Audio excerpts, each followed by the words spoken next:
Unfortunately for the Rams, the group making the trip up is none other than the hottest mid-major in the nation, Jordan King and the Richmond Spiders.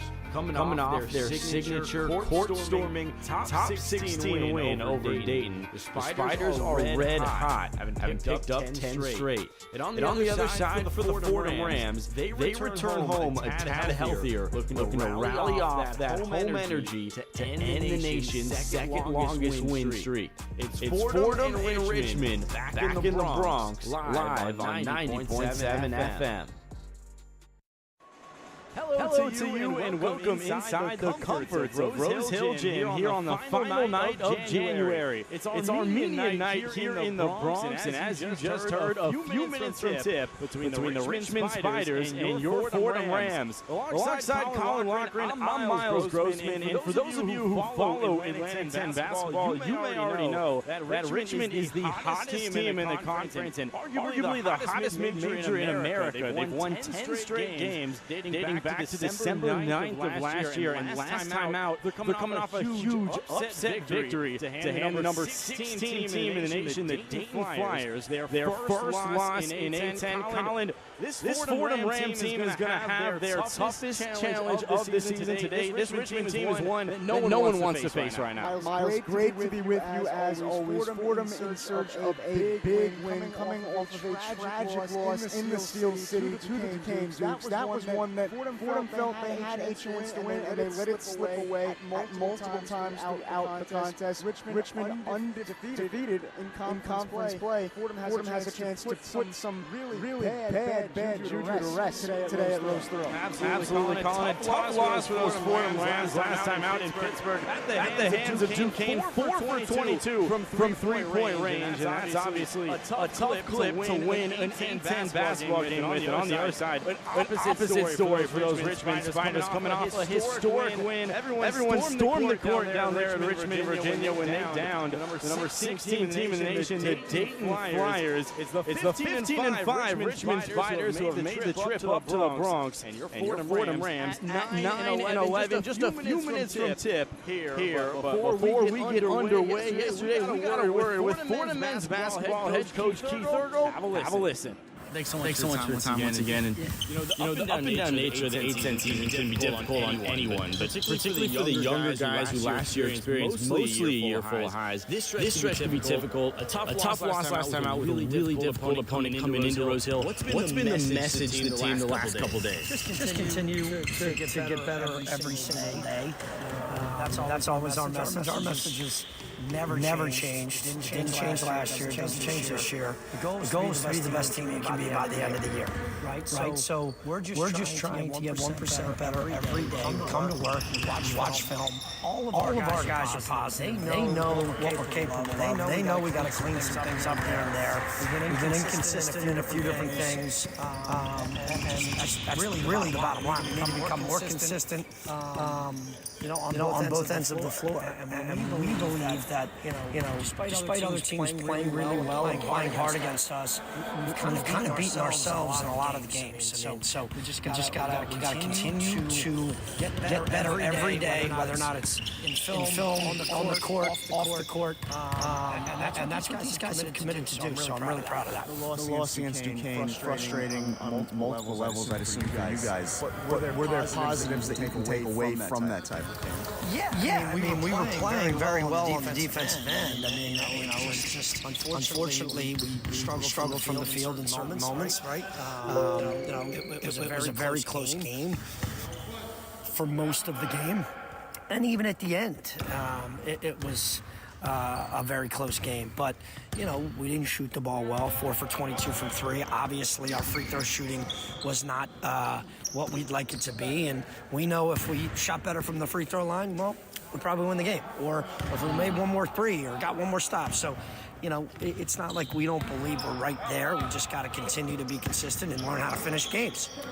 And then Richmond is the challenge, which is such a good team, arguably the best defensive team in the A10. Last time out, they held number 16 in the nation, Dayton, to 15 points in the first half. I'm sure you watched that first half, but what'd you see out of that Chris Mooney defense that was so special? Yeah, I mean, Coach Mooney's been one of the best coaches in America, let alone the Atlantic 10, for a long time. So, you know, he's a tremendous X's and O's coach, and he's got guys that have really bought in to what they're trying to do on both ends of the floor. They know their roles, and they're playing like seniors. They got a bunch of older guys that are committed to doing whatever it takes to win, and that's what you find when you got an older group. They understand how important the defensive end is, and everything flows off of the defense. So they've done a tremendous job of doing that, and you know, we've got to stay disciplined, take care of the basketball. We know what we're capable of on the offensive end. You know, it's not any crazy scheme that we haven't seen before, so we just have to continue to be prepared and, you know, play under control and play discipline. And, you know, on the defensive end, we got to do our jobs. Richmond is also a very talented offensive unit. How key will it be for Abdou Simbila to really find himself in this one? Yeah, I mean, it's been tough for Abdou. You know, I think he's got the raw deal several times. He's gotten some ridiculous fouls called on him that, I got to be honest with you, if he wasn't his size or his physicality, I don't think he gets the calls. Not to mention, when he has the ball in his hands, he doesn't get the same calls that he's being called for on the defensive end. So for him, it's been very frustrating because he can't seem to get into a rhythm. But we know how important he is to our team. We know that when he plays, you know, a significant amount of minutes, we're a much different team on both ends of the floor, but specifically defense. And a lot of our offense flows off our defense, which he helps create. And he covers up a lot of mistakes on that end and allows us to play much more aggressively on the perimeter, knowing he's protecting the rim. So for him, he's just got to continue to have a great attitude. Got a lot of basketball left, and, you know, he works as hard as anybody, so I think it'll come around pretty soon. Coach, as always, thank you so much for your time. Good luck. Go Rams.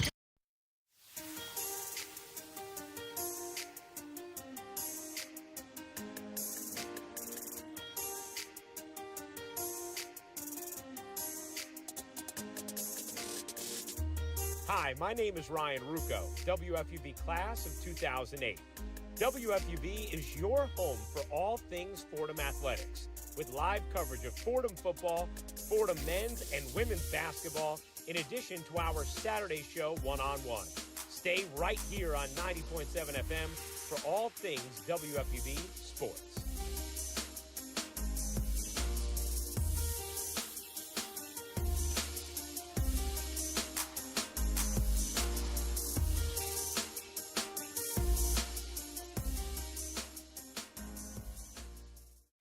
And welcome back inside the comforts of Rose Hill Gym. Got the national anthem going on behind me, but a good opportunity to take a look at those Richmond Spiders starting lineup.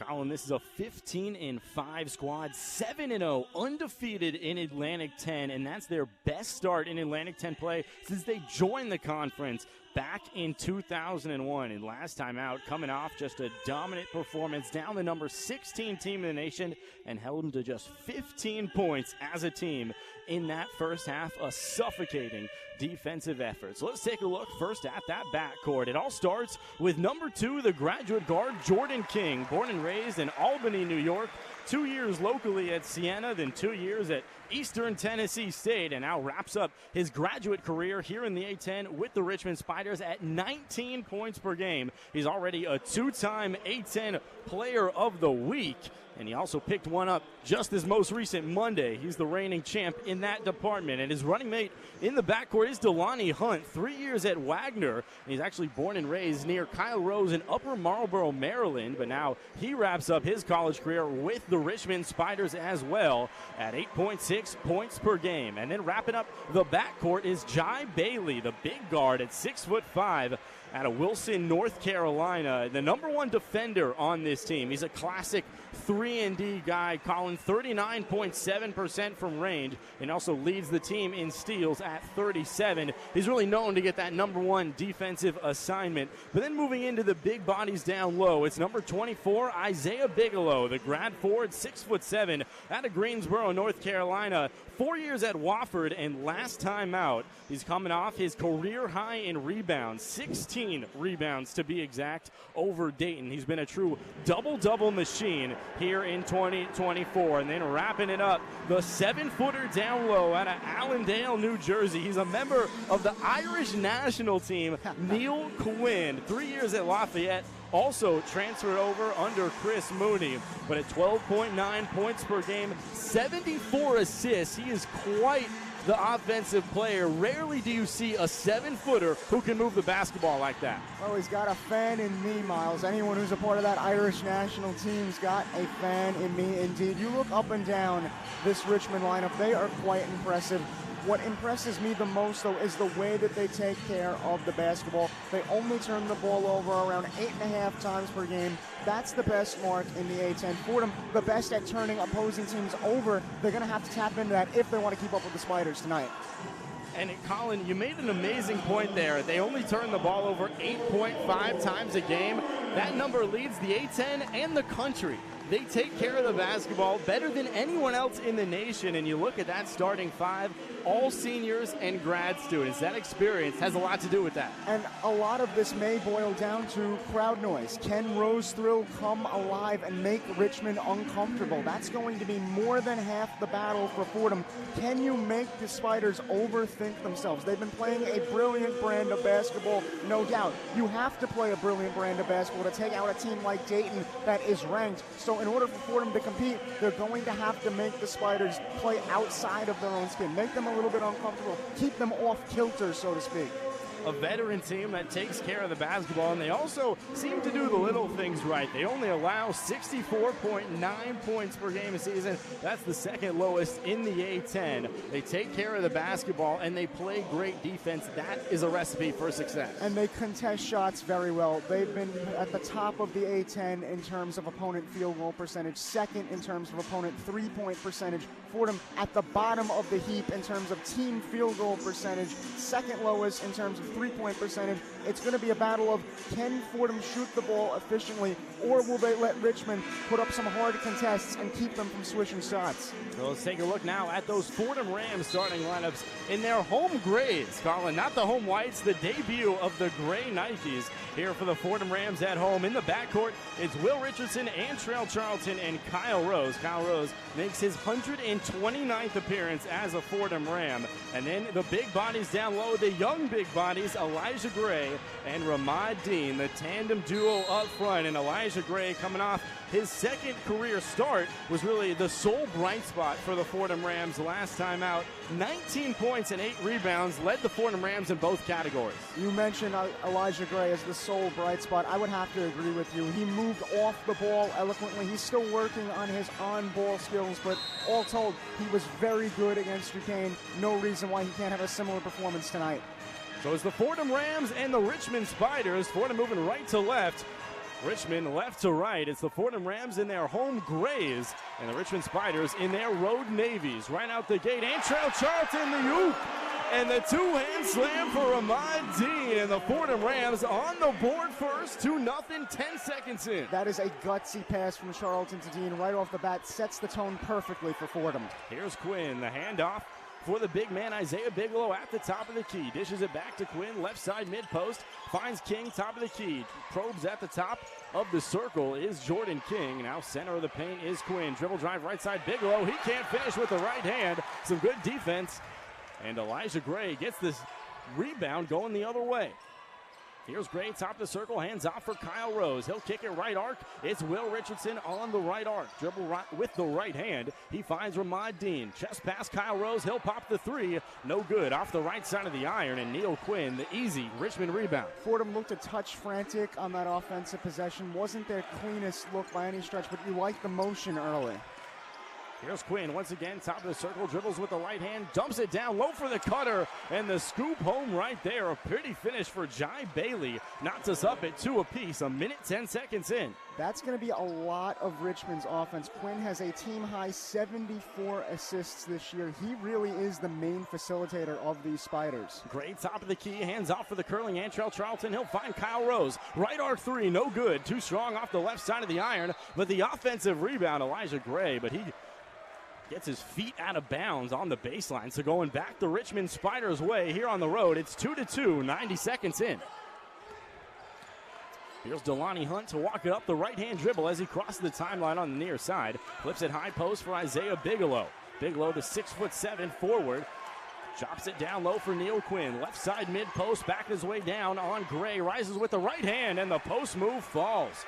4-2, Richmond, the early lead. Quinn, the 7-footer, had a mismatch with Elijah Gray. That's going to be something to watch. I wonder when we see Abdou Simbila in this contest. He's Fordham's best rim protector. 18 to play. Here's Kyle Rose at the top of the circle. Probes, 2 dribbles with the left hand and kicks right arc. It's Antrell Charlton. 15 seconds on the shot clock. Charlton right side midcourt. Skips it high post. Richardson, he'll catch and shoot the 3. No good off the right side of the iron. And Ramad Dean, too aggressive, going for the rebound. He's called for the loose ball foul. That'll be Ramad Dean's first of the day, and the possession going back Richmond's direction. It's 4-2 Spiders, 17:45 here in the first half. Not even 3 full minutes through this game, Fordham has already taken 2 3-point attempts. They're really trying to set themselves up on the perimeter. The question will be, can they get those type of shots to fall? Here's Jai Bailey, left arc. Antrell Charlton applies the pressure. He'll flip it to Neil Quinn. Quinn the handoff, Jordan King. He'll take it on the left side, and he dribbled. Double dribbled, pardon me. And Jordan King looked a little indecisive there as it's going back the Fordham Rams' way. 17:29 to play first half, and Richmond a 4-2 lead. King, one of Richmond's best ball handlers, 6 foot, 175 pounds, does a really nice job of keeping his dribble steady, doesn't let opposing defenders really pick his pocket, hence why he got the travel there, getting a little too cute. Here's Kyle Rose, flips it high post. Antrell Charlton bounces right arc. Elijah Gray fakes the 3, now pulls the high arcer, and he cans it. Gives Fordham back the lead. It's 5-4 Rams, 17-10 first half. And there's Elijah Gray once again. He's been so good this year. The sophomore really coming into his own. So Fordham regains the lead here with 17 flat now. 5-4 Fordham Rams. Jordan King on the block F. He'll flip it high post. It's Neil Quinn, the 7-footer, hands off for the curling Quinn at the top of the key. Here's Jordan King now. Left side mid-post. He'll flip it high post for Delani Hunt. Hunt back to Jordan King, left side. Dribble drive, 3 seconds on the shot clock. He finds Bailey, right arc 3, no good, too strong. And looks like Kyle Rose draws some contact there. And Bigelow will now be whistled for the contact. And Kyle Rose got tied up with Isaiah Bigelow as he tried to get in transition. And our far side referee says, I got it. We will head to the monitor. So it looked like the original call was on Isaiah Bigelow, but this one could be on Kyle Rose as our refs deliberate at the center circle. It's currently 5-4. Fordham Rams on top. 16:38 to play. First half. Does this feel familiar in any way, Miles? The second straight game where we need a video review based on Kyle Rose hitting the floor. And nowhere seems very, very similar in some ways to what happened against Duquesne. Obviously, no malicious activity here either way, but it shows you the type of effort Fordham's trying to bring to the table early. Whether or not they'll be able to sustain that is an entirely different question. I mean, throughout A10 play, there's been a lot of chippy ball to start conference play, but particularly it's followed the Fordham Rams everywhere they go. Kyle Rose or Antrell Charlton, mainly the veterans, seem to get into some extracurricular debacle with the other team seemingly night in and night out. Of course, it happened maybe 4 or 5 times last time out on the road in Pittsburgh. But our referees at the far sideline reviewing the video footage of Isaiah Bigelow getting into it with Kyle Rose. At the moment, it's Fordham Ram basketball. It's 5-4. The Fordham Rams on top here from the Bronx. 16:38 to play when we resume. And Colin, this is just exactly the muck-it-up style Fordham has got accustomed to. That's how Fordham is going to have to play if they have designs on winning this ball game. They have to create turnovers, create some easy transition buckets for themselves. You cannot bank on the fact that at a certain point you're going to be able to shoot the lights out of the gym and go on a run. They kept looking for that run against the Dukes, and it, quite frankly, never happened. I also think in this one you're going to have to get a good outing from Abdou Simbila at some point. He did not start this game, obviously, but he is Fordham's best rim protector. He has the most blocks on the team this year. And really, the third key to Fordham winning this game, shoot the ball as well as you can. They shot 37% from the field against the Dukes. That didn't cut it. At a certain point, the Dukes kept running straight into the paint, and Fordham had no answer. And, you know, we talked to Coach Ergo before this one, and he was pretty happy with how the defense performed. I'd have to push back on that. I thought it was kind of a lackluster effort. It's not what we typically expect to see from Fordham. DeMichael, others on that Duquesne team were just able to cut right to the rim at will. That can't happen, especially against a team like Richmond that wants to live in that painted area. Exactly right. Richmond has a lot of weapons if you let them get hot at all. Neil Quinn, their 7-footer at 12.9 points per game, is one of the toughest big bodies that Fordham has had to go up against all year. And now it comes in a time where obviously Abdou Simbila has been moved to the second unit. Ramad Dean and Elijah Gray have been thrust into a larger spot. But Neil Quinn is the type of polished post game that has the opportunity to expose those bigs in the low post. And you got to hope for the Fordham Rams' sake that the young bigs are able to step up defensively speaking. As far as Quinn's concerned, Nikola Jokic-esque, kind of. I mean, a team-high 74 assists for a 7-footer is sort of unheard of at the collegiate level. It just doesn't happen. Typically, you want your guards facilitating to have a big man that can do that and also score at will when he gets an opportunity. He did before when he had the mismatch with Elijah Gray is something special and something Fordham is really going to have to try and guard against. And we saw early on, Quinn just took his sweet time, very patient in the post, back down Elijah Gray, and got the turnaround look he wanted. And you know, Neil Quinn's the kind of guy that's done this in college basketball for so many years. That hopefully is not a sign of what's to come. He averaged a double-double, 22 points, 13 rebounds as a senior at Ramapo High School. This is kind of the new mold as far as bigs are concerned, Miles. You don't want your big to be big and brooding.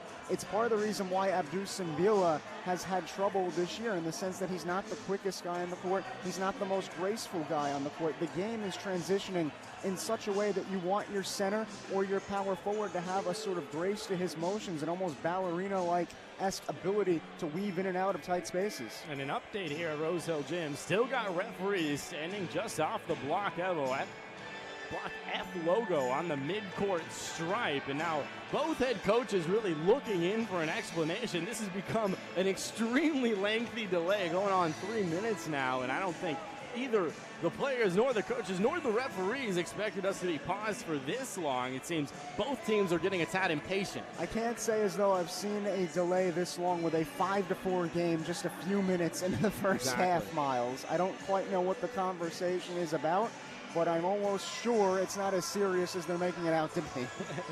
At the moment, the possession arrow with the Richmond Spiders. It was Kyle Rose to walk it up on the near side. As he almost crossed the timeline, he got tangled up with Isaiah Bigelow. And our referees immediately whistled it dead, headed to the monitor. And it looks like we will have either a technical or a flagrant of some sort coming out of the stoppage, Colin. Of course, just under 3.5 minutes in, 16:38 to play in our first half. It's 5-4, the Fordham Rams currently on top. I'm going to take a moment here just to talk about the coaching matchup because it's quite an interesting contrast. Head coach of Richmond, Chris Mooney. Head coach of Fordham, of course, Keith Ergo.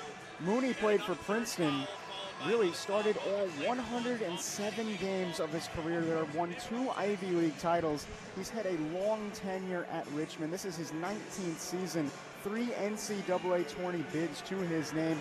Far different from head coach Ergo, a little bit more suave, a little bit different from the style that we see from Ergo, which is rougher around the edges, of course. So quite the coaching matchup. So just got the call from our near side referee. It's offsetting technicals on Kyle Rose and Isaiah Bigelow. And of course, Kyle Rose picked up a technical last time out on the road in Pittsburgh at Duquesne. Keith Ergo holds 2 hands up in the air and says, quote, "For what?" You can read his lips all the way over here. But it will be the offsetting technicals, so no free throws. Isaiah Bigelow, the grad forward, will pick it up, and Kyle Rose technical on the other side. But our referees took maybe 4 minutes to figure that out, and neither coach is pretty happy with the call, Colin. And Coach Ergo picking right up where he left off after that Duquesne game, of course, going on a tirade at the end of that one. So not happy with how this one's been officiated early. So pardon me, we actually will have free throws. Jordan King steps up to the line, the graduate guard, buries the first. He's an 81%er. And Richmond ties us up at 5 apiece. Jordan King bends the knees. Jordan King, definitely a talented player, an East Tennessee State transfer. third-team All-Southern Conference last year.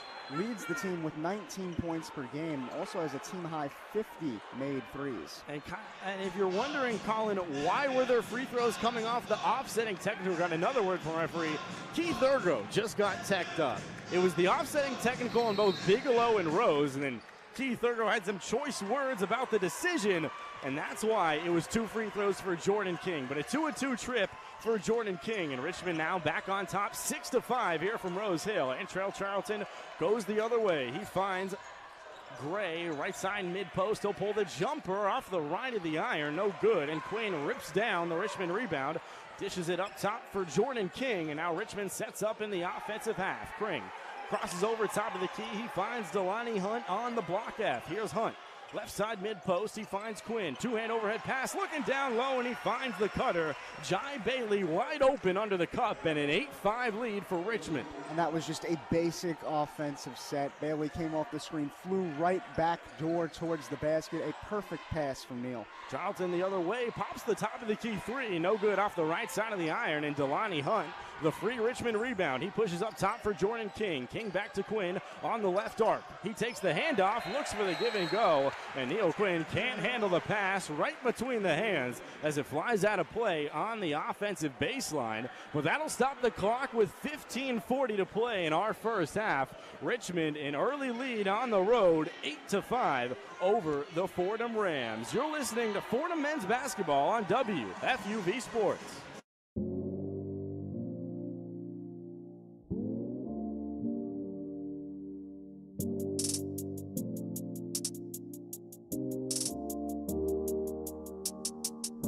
Hey everyone, I'm Will Grant. And I'm Chris Persianen. And we're two of the hosts for WFUV's very own basketball podcast, Pick and Pod. Tune in weekly for updates and our takes on the latest around the NBA, as well as exclusive insight from our very own Knicks and Nets beat reporters. We'll have you covered on everything from all of the NBA's latest drama we know and love, to debating all year long which team will get to lift that golden Larry O'Brien in June. So don't miss a beat from the hardwood on WFUV's Pick and Pod.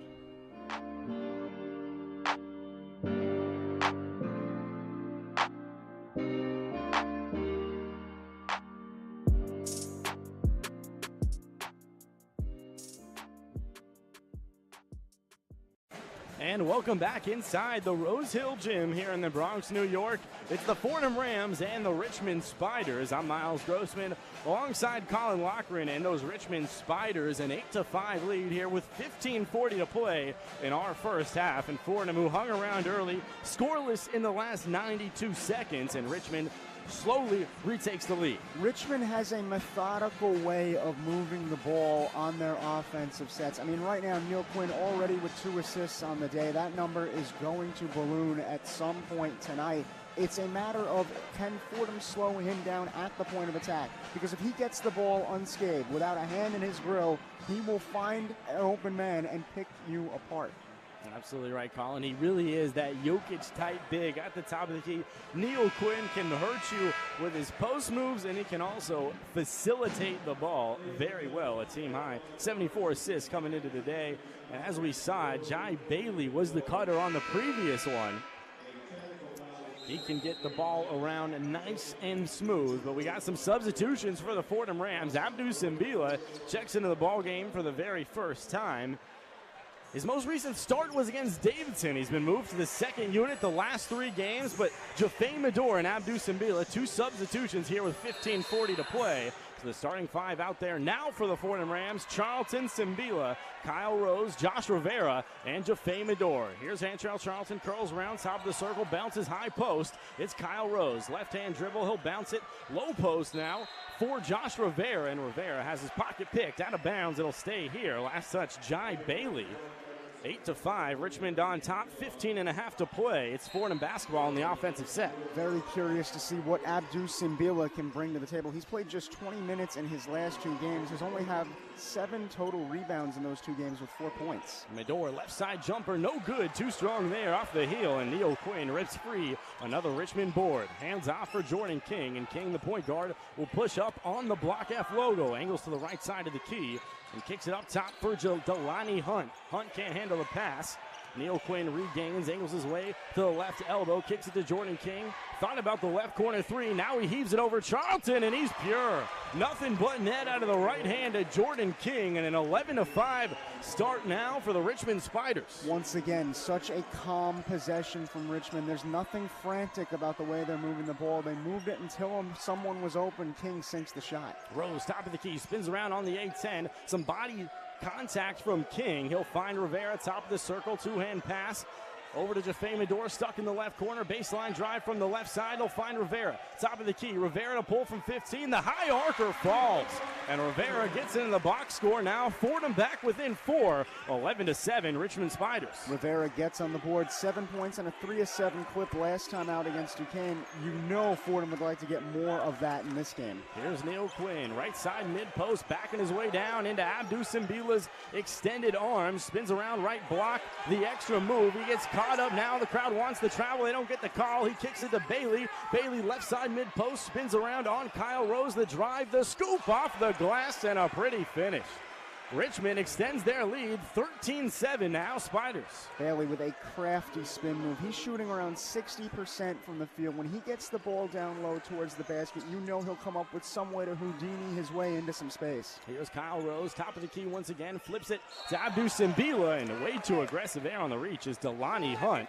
That'll be his first of the day. The foul on the floor. So that'll stop the clock with 13:37 to play first half. But Richmond an early lead, 13-7 over your Fordham Rams here from the Bronx. Some chirping going on between Delani Hunt and Antrell Charlton, worth keeping our eye on, Miles. We know Fordham is willing to get into it with opposing teams from time to time. So Mikel Tyne and Tyler Harris, the two backups on Richmond, have just checked into this ballgame with 13:37 to play. So Jai Bailey heads off alongside Delani Hunt, the two guards. So it's Kyle Rose, the far sideline inbound in the offensive half for the Fordham Rams, in the debut of their home Grays with the maroon piping. Kyle Rose, two-hand pass up top for Josh Rivera. Rivera back to the basket, left block, and he gets fouled on the floor. Jason Roach, far too aggressive, and that one's to the crowd's pleasure, finally. I don't know what Roach was thinking. It looked more like he was trying to be an offensive tackle in football than a defender in a collegiate basketball game. Just kind of pushed his way onto the offensive player. You can't do that, Mike. So Jason Roach picks up his first personal of the day, and the Fordham Rams still in the offensive half. Here's Abdou Simbila, top of the key, hands off for Antrell Charlton. 15 seconds on the shot clock. He'll kick it to Jaffe Medor. Stands on the right arc, the big, and the 7-footer Quinn switches onto him, dribble drive, and the scoop. Right past the 7-footer and Neil Quinn, and Jaffe Medor gets on the board. Fordham back within 4, 13-9 Richmond. If you're a smaller player like Jaffe Medor, that is a textbook way of how to score against a much bigger player like Quinn. Go reverse, create some space for yourself. Here's Mikel Tyne, finds King, top of the key. He'll pull the 15-footer, and he nails it. In motion, but it doesn't matter, and a 15-9 lead for Richmond. Richmond thriving in those in-between spaces right now. They're not taking a whole lot of threes, but they're thriving in the mid-range area and in the paint. Rose, top of the key, the left-hand dribble with the left hand at the waist high. Bounces down low for Josh Rivera, left side, and he can't handle the pass, but last touch, it'll be Jordan King in on the reach. So the possession staying right here with the Fordham Rams. 12:37 to play in our first half. A 15-9 lead for the Richmond Spiders. Will Richardson coming in for Antrell Charlton. That probably means we're going to see Jaffe Medor run point for the Rams. Medor catches on the left perimeter, dribble drive to the left side, scoops it up. No good, well too short there. And Richmond the rebound via Isaiah Bigelow. He flips it up for Mikel Tyne, the backup point guard. He'll have it the knee-high dribble on the Fordham block F. Angles his way to the right side perimeter and bounces high for the big in Mike Walls. Mike Walls back to Jordan King at the top of the circle. Now just 10 seconds on the shot clock. Jordan King catches and realizes. He pulls it from 19 feet, fades, no good, off the right side of the iron, and Kyle Rose, the Fordham rebound. Just pass ahead to the offensive half. It's Will Richardson. Down low for Josh Rivera. Back to the basket. Right side. He'll find Kyle Rose. The skip through move and the finish off the window and down. A pretty move. And gets Fordham back within 4, 15-11 Richmond. That was such a patient take from Kyle Rose. Didn't try and force a pass back outside toward the perimeter. Didn't just chuck it up, waited for some space to open up, then went for the layup. Here's Mike Walls, the backup big, stands at the top of the key.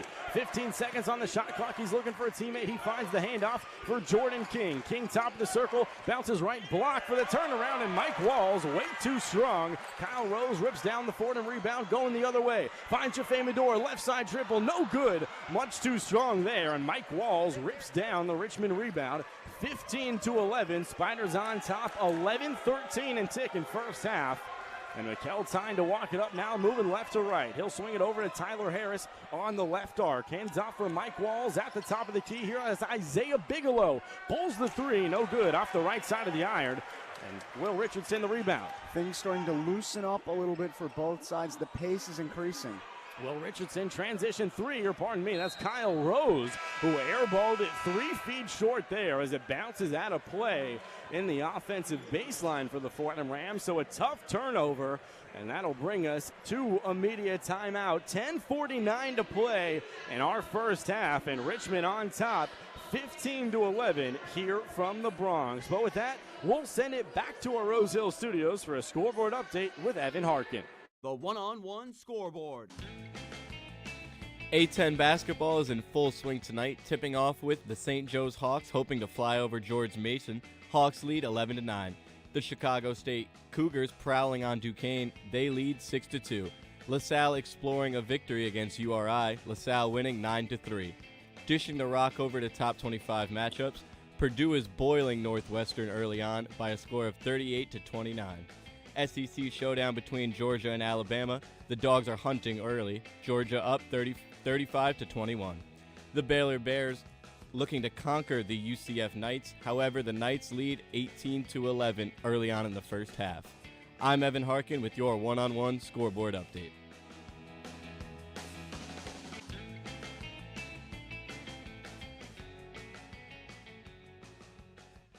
(15-11). The Richmond Spiders lead your Fordham Rams. 10:49 to play in our first half from the Bronx. I'm Miles Grossman. He's Colin Loughran. And Colin, the Fordham Rams hanging around against the top team in the Atlantic 10 early, the Richmond Spiders. And Richmond scoreless the last 2 minutes and 10 seconds now. It's the Fordham defensive effort that's ratcheted up a notch. Fordham's effort intensified towards these last couple of minutes on the defensive end, but offensively they've looked a tad stagnant, only shooting around 35% from the field right now, 1 of 7 from range. If you want to play at a quicker pace, you better be shooting the basketball really well. Fordham hasn't found that stroke yet in this one, so it's a gamble to try and beat Richmond in a track meet, because when you have guys like Neil Quinn, Isaiah Bigelow, and Jordan King who are willing to share the basketball, it's very hard to defend against that on the break. An interesting point about this Richmond Spider lineup so far, they're very quick, and they've already gotten 9 bodies on the floor. And Colin, I mean, they're really only a 9-man rotation who ever touches the floor in Atlantic 10 play. But they've already gotten those 9 bodies in there, and you can really tell head coach Chris Mooney wants to keep fresh legs out there at all times. And the incredible thing about Richmond is they don't necessarily want to play fast, they just want to play smart, and sometimes playing smart implies that you're also going to play fast when it is necessary. And this one is about them picking their spots. So Richmond scoreless the last 2:10. They still hold the lead 15-11 with the basketball. Here's Neil Quinn in the defensive half as he crosses the near side timeline. Neil Quinn angles to the right arc. He's got it back to the basket now. Abdus Mbila switches onto him in the mid post.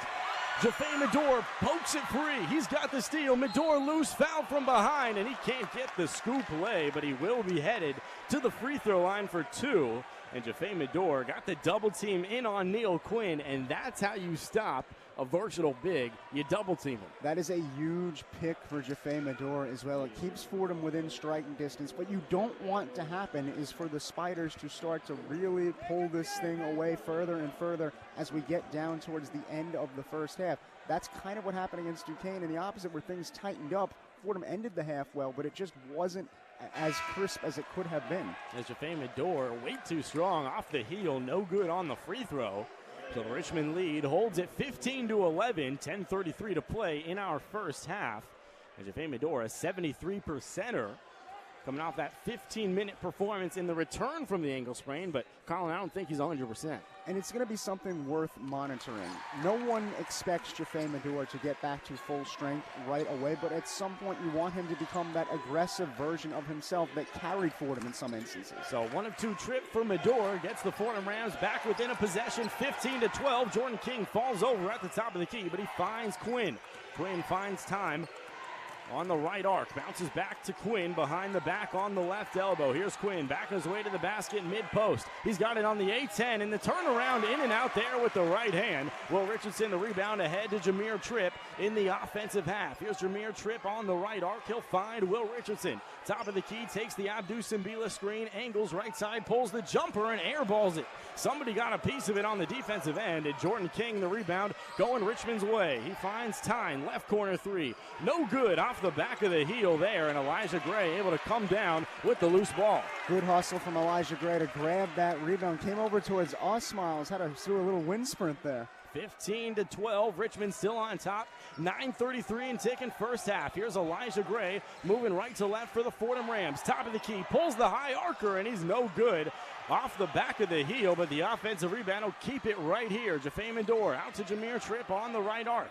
Knee-high dribble with the left hand. He'll bounce it for Will Richardson. Cuts inside, jumps it down low, and rising is Jameer Tripp, and it's swatted out of play, but last touch, Richmond, and out of play on the baseline, so it stays here with the Fordham Rams. 10 seconds on the shot clock. They trail by 3, 9:12 to play first half. Fordham is dribbling the basketball a lot. There's not a lot of motion off the ball. I don't know how many shots have been taken that have just been a spot-up opportunity. Here's Jaffe Medora, catches the inbound pass, high post. Will Richardson flips down the lob, and it's too strong over Elijah Gray and out of play on the baseline. So the Rams turn it right back over to the Richmond Spiders. 9:08 to play first half. Spiders on top, 15-12. Here's the backup guard, Mikel Tyne, near side, forecourt. Dribbles waist high with the left hand, bounces down low for the 7-footer and Neil Quinn. Back to the basket, right side, short corner, in on Elijah Gray. Spin around, rises with the right hand, and he's no good. Too strong off the window, and Elijah Gray rips it down. That was very good defense on the part of Gray. Played the body, not the ball that time. Gray pushes up court himself this time, hands off Jameer Tripp. Left side triple, no good. Much too strong there, and Jai Bailey, who just checked back on, pulls down the Richmond rebound.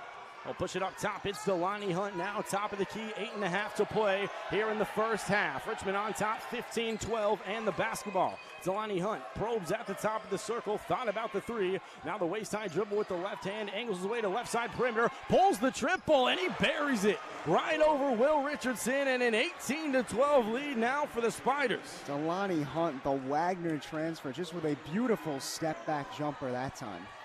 Will Richardson now going the other way at the top of the circle. Takes the Gray screen, pulls it, and he's got the answer. Nothing but net there for Will Richardson, and the Rams back within 3. 18-15, and 7:55 left in the first half. Will Richardson gets one to fall off the dribble. Not sure the last time that happened, Miles. And Tyne drives in, got his pocket picked. Last touch, Elijah Gray on the drive, out of bounds on the offensive baseline of Richmond, so the possession staying right here with the Spiders. But it was 7:47 to play. That will take us to another media timeout here in the Bronx. The Richmond Spiders on the road. They lead 18-15 over your Fordham Rams. This is Fordham men's basketball on WFUV Sports.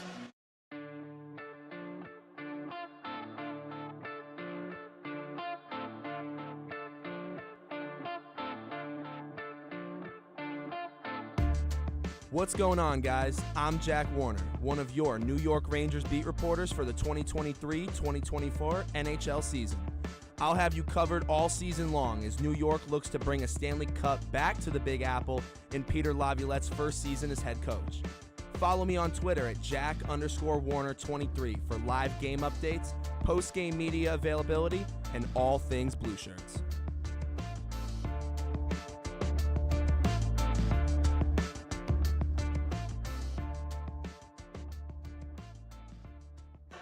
7:47 to play in our first half here from Rose Hill Gym. Richmond on top of your Fordham Rams, 18-15.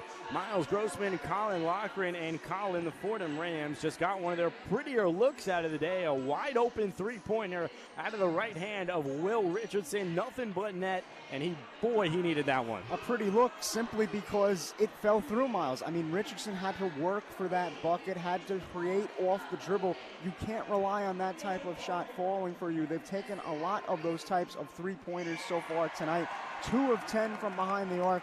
We know that Fordham's a team that will live and die by the three. If the three ball is falling, as it did against George Washington, there's a good chance they'll win the game. If they're not hitting their threes, like they weren't against Duquesne, there's a pretty solid chance that they're going to lose the game. The issue becomes, how do you create quality three-pointers? You think about some of the great three-point shooting teams in NBA history, whether that be the Houston Rockets with Mike D'Antoni or the Golden State Warriors that we know and love of the current era. Those teams were very good at moving off the ball. It's something that Fordham is going to have to work on, and I can't help but wonder if it's a side effect of having such a young team. When you have freshmen, when you have sophomores that are getting legitimate minutes, it's hard to look at those guys and say you need to sacrifice your time with the ball, and eventually you're going to get your time with the rock and you'll be able to sink the shot because it'll be a better look than what you'll be able to create on your own. Look, Colin, it takes time to learn Division I basketball, and I think one of the last aspects that often gets joined in as part of someone's game is their ability to move off ball like a veteran, right? That feel for off-ball movement, getting open looks when you're not involved in the play. Of course, Will Richardson just did it beautifully right there, but the Fordham Rams sophomore core is going to have to keep that up.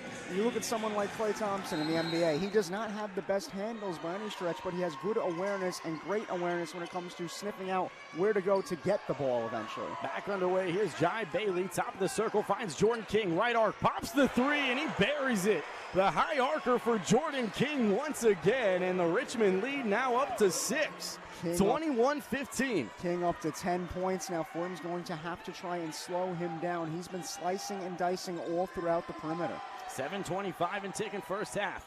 Jameer Tripp, the big-bodied freshman on the A10 logo, back to the basket, draws 2 defenders, kicks left side. Here's Ramad Dean, the triple, and nothing but net.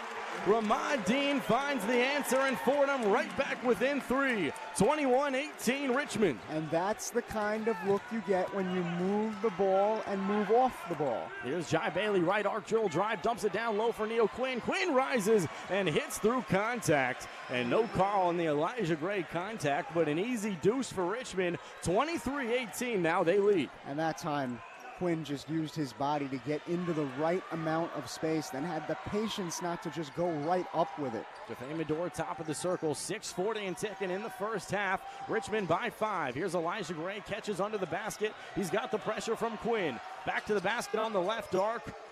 Elijah Gray dishes back out for Ramad Dean. The handoff for Jameer Tripp. Now 5 seconds on the shot clock. Tripp gets into the lane, rises, and he's no good. Too strong with the right hand, and a free rebound there for Jordan King. King goes the other way on the block F now, spins around on the big and draws contact in Elijah Gray. You can just tell Jordan King was dancing around on that block F, just looking to draw contact, and he successfully does. So that'll stop the clock with 6:12 to play first half. Richmond a 23-18 lead with the basketball. And Elijah Gray was not happy with the call, but unfortunately, if you're a Ram fan, that's the type of call that Richmond is going to get when you bring a big up towards the top of the perimeter. The little guy's going to win out in the eyes of the ref. Here's Jordan King, the near sideline inbound. He'll bounce it for the backup big, and Mike Walls. Walls top of the key, looking for the handoff. Dribbles once with the left hand, waist high. Picks it up and chest passes over to Delani Hunt. Delani Hunt, left arc, back to the handoff for Walls. Pops the three, and he's wide open, and he's nothing but net.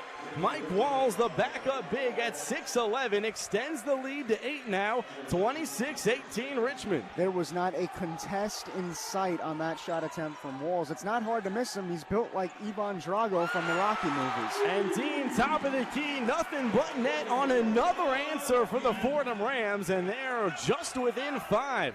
5:35 and ticking first half. It's 26-21. Richmond Spiders. Here's Jordan King, top of the key, probes, angles to the left arc and dishes high for Mike Walls. Walls looking for the pass, and it's picked off. Jameer Tripp, the freshman, going the other way. He loses the handle. And once again, Tyler Harris, the steal now for the Richmond Spiders, moving left to right. Harris ahead. Finds Hunt, right corner three, and the high arcer falls in transition, and Richmond extends their lead 29-21.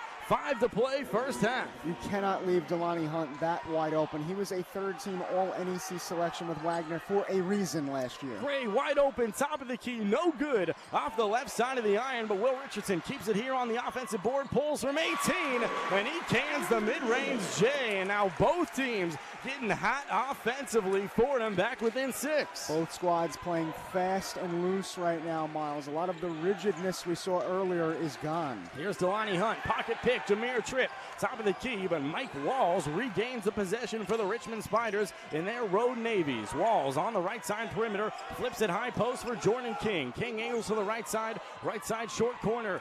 Bounces down low for Mike Walls, back to the basket, and he spins around and hits. Off the window and down, and a 31-23 lead now for the Spiders. Somebody has to come up at the point of attack and guard Walls. Fordham has given him so much space to work with. It's no wonder Richmond has picked them apart when he gets the ball. 4 minutes flat to play. Ramadine left corner draws contact, and that will be on the floor, but with 4 minutes even, that will take us to another media timeout. Richmond on top, 31-23 over your Fordham Rams. 4 to play in our first 20. But with that, we'll send it back to our Rose Hill studios for another scoreboard update with Evan Harkin.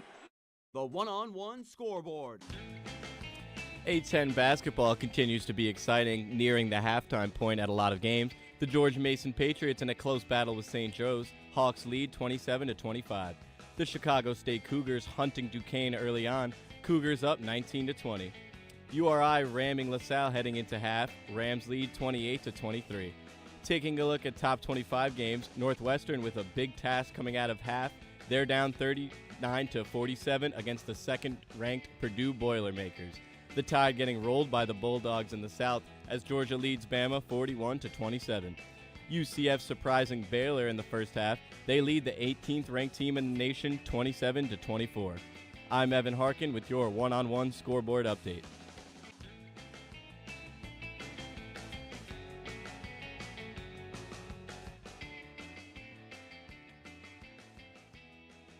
And welcome back inside the Rose Hill Gym. Richmond on top here, Fordham Rams 31-23. 4 minutes flat to play here in our first half. I'm Miles Grossman. He's Colin Loughran. And Colin, the Richmond Spiders have to face the reigning A10 Player of the Week, Jordan King, and you can really tell he's the type of player that can get hot in an instant. Already up to 10 points in the half, and he's had a couple just spectacular halves. There was 1 point. He had a first half where he dropped 27 points here in 2024. He's the kind of player where you got to lock him down. King is an incredible talent, and at his size, you may be willing to doubt him, but that would be a major mistake, Miles. 6 foot, 175 pounds, 10 points, as you mentioned. Also impressive, 2 rebounds, 1 assist. So you have to respect the jump shot, but because of that, it opens things up for other members of his team to get shot opportunities. So both teams hot from the field. The Fordham Rams, 3 of their last 4 from three-point range. Richmond, 6 of their last 7 from the field, 5 of their last 6 from downtown. And you can really see that's reflected in the scoreboard. It was a bit of a defensive slugfest, but now 31-23 looks like a pretty high-scoring half. And when Richmond has had that point-forward-esque figure in the game, it has been massively different from when that individual has not been in the game. So when Quinn and Walls have been in this game, you're getting a different output from the Spiders than you would without them. Kyle Rose, left arc, draws 2 defenders, now works his way to the mid-post. Flips it high for Abdou Simbila. He finds Will Richardson. Left side dribble drive. He's trying to find the pass.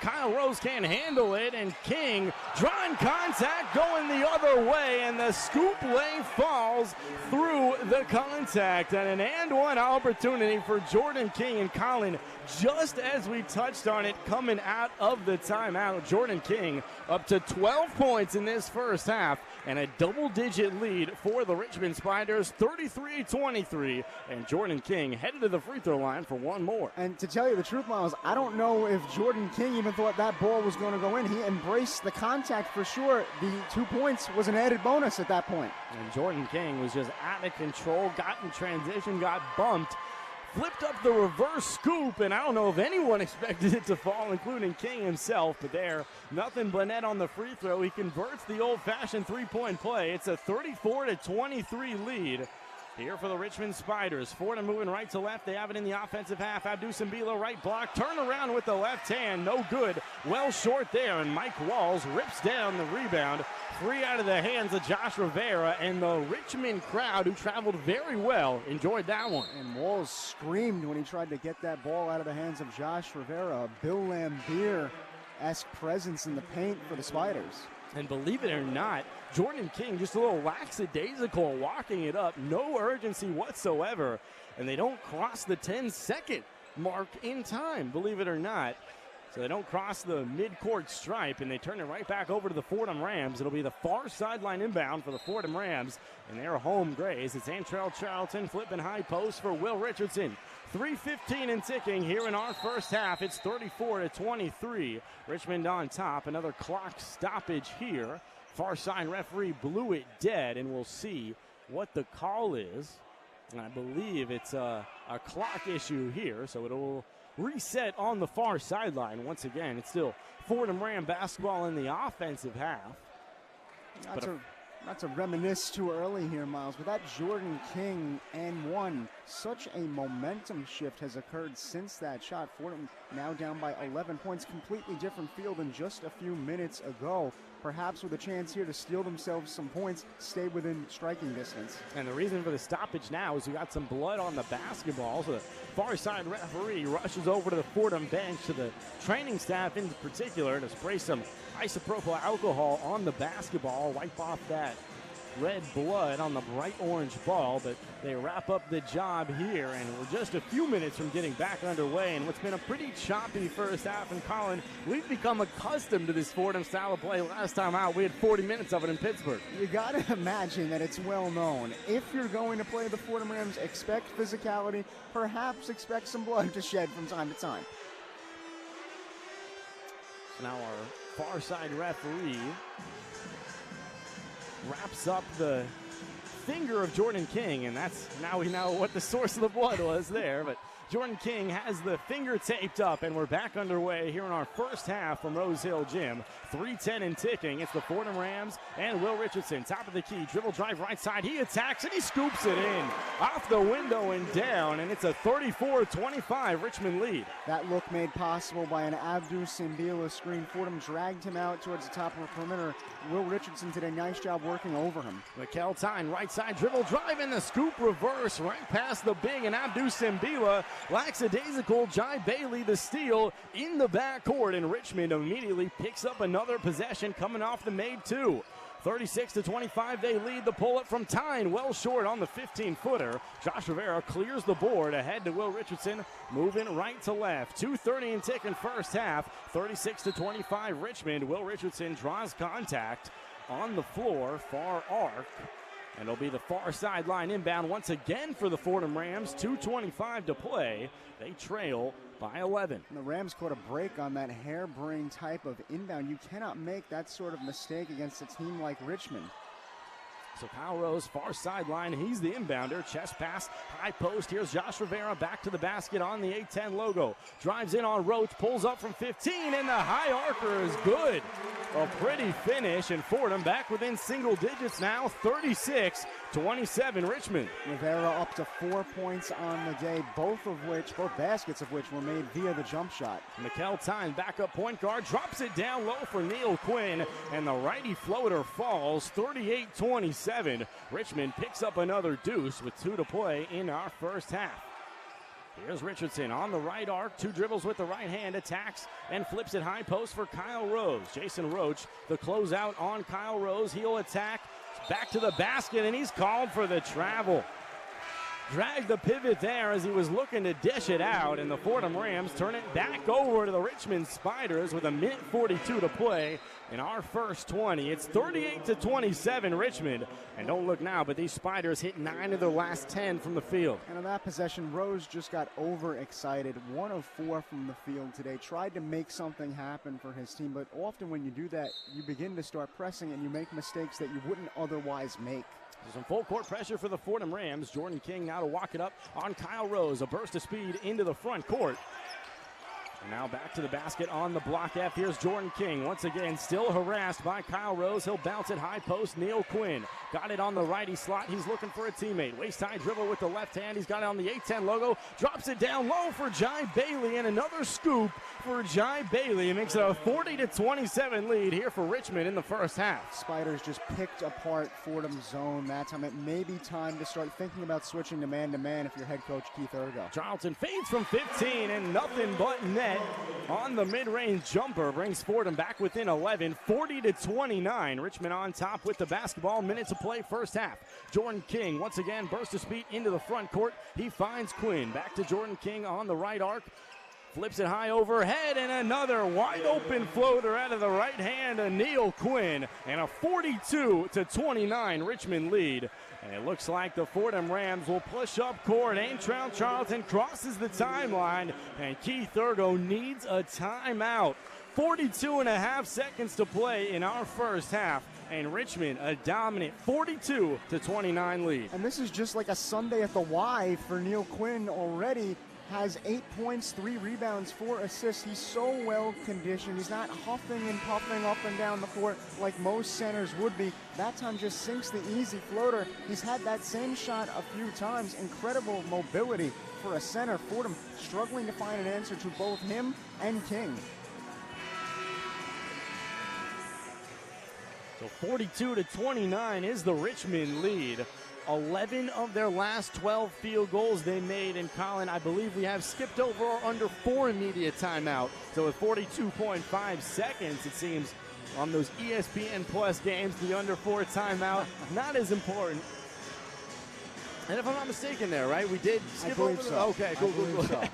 But here in Rose Hill Gym, it's a 42-29 lead for Richmond. The Fordham Rams looking to set up shop in the offensive half. It's the far sideline inbound for Kyle Rose.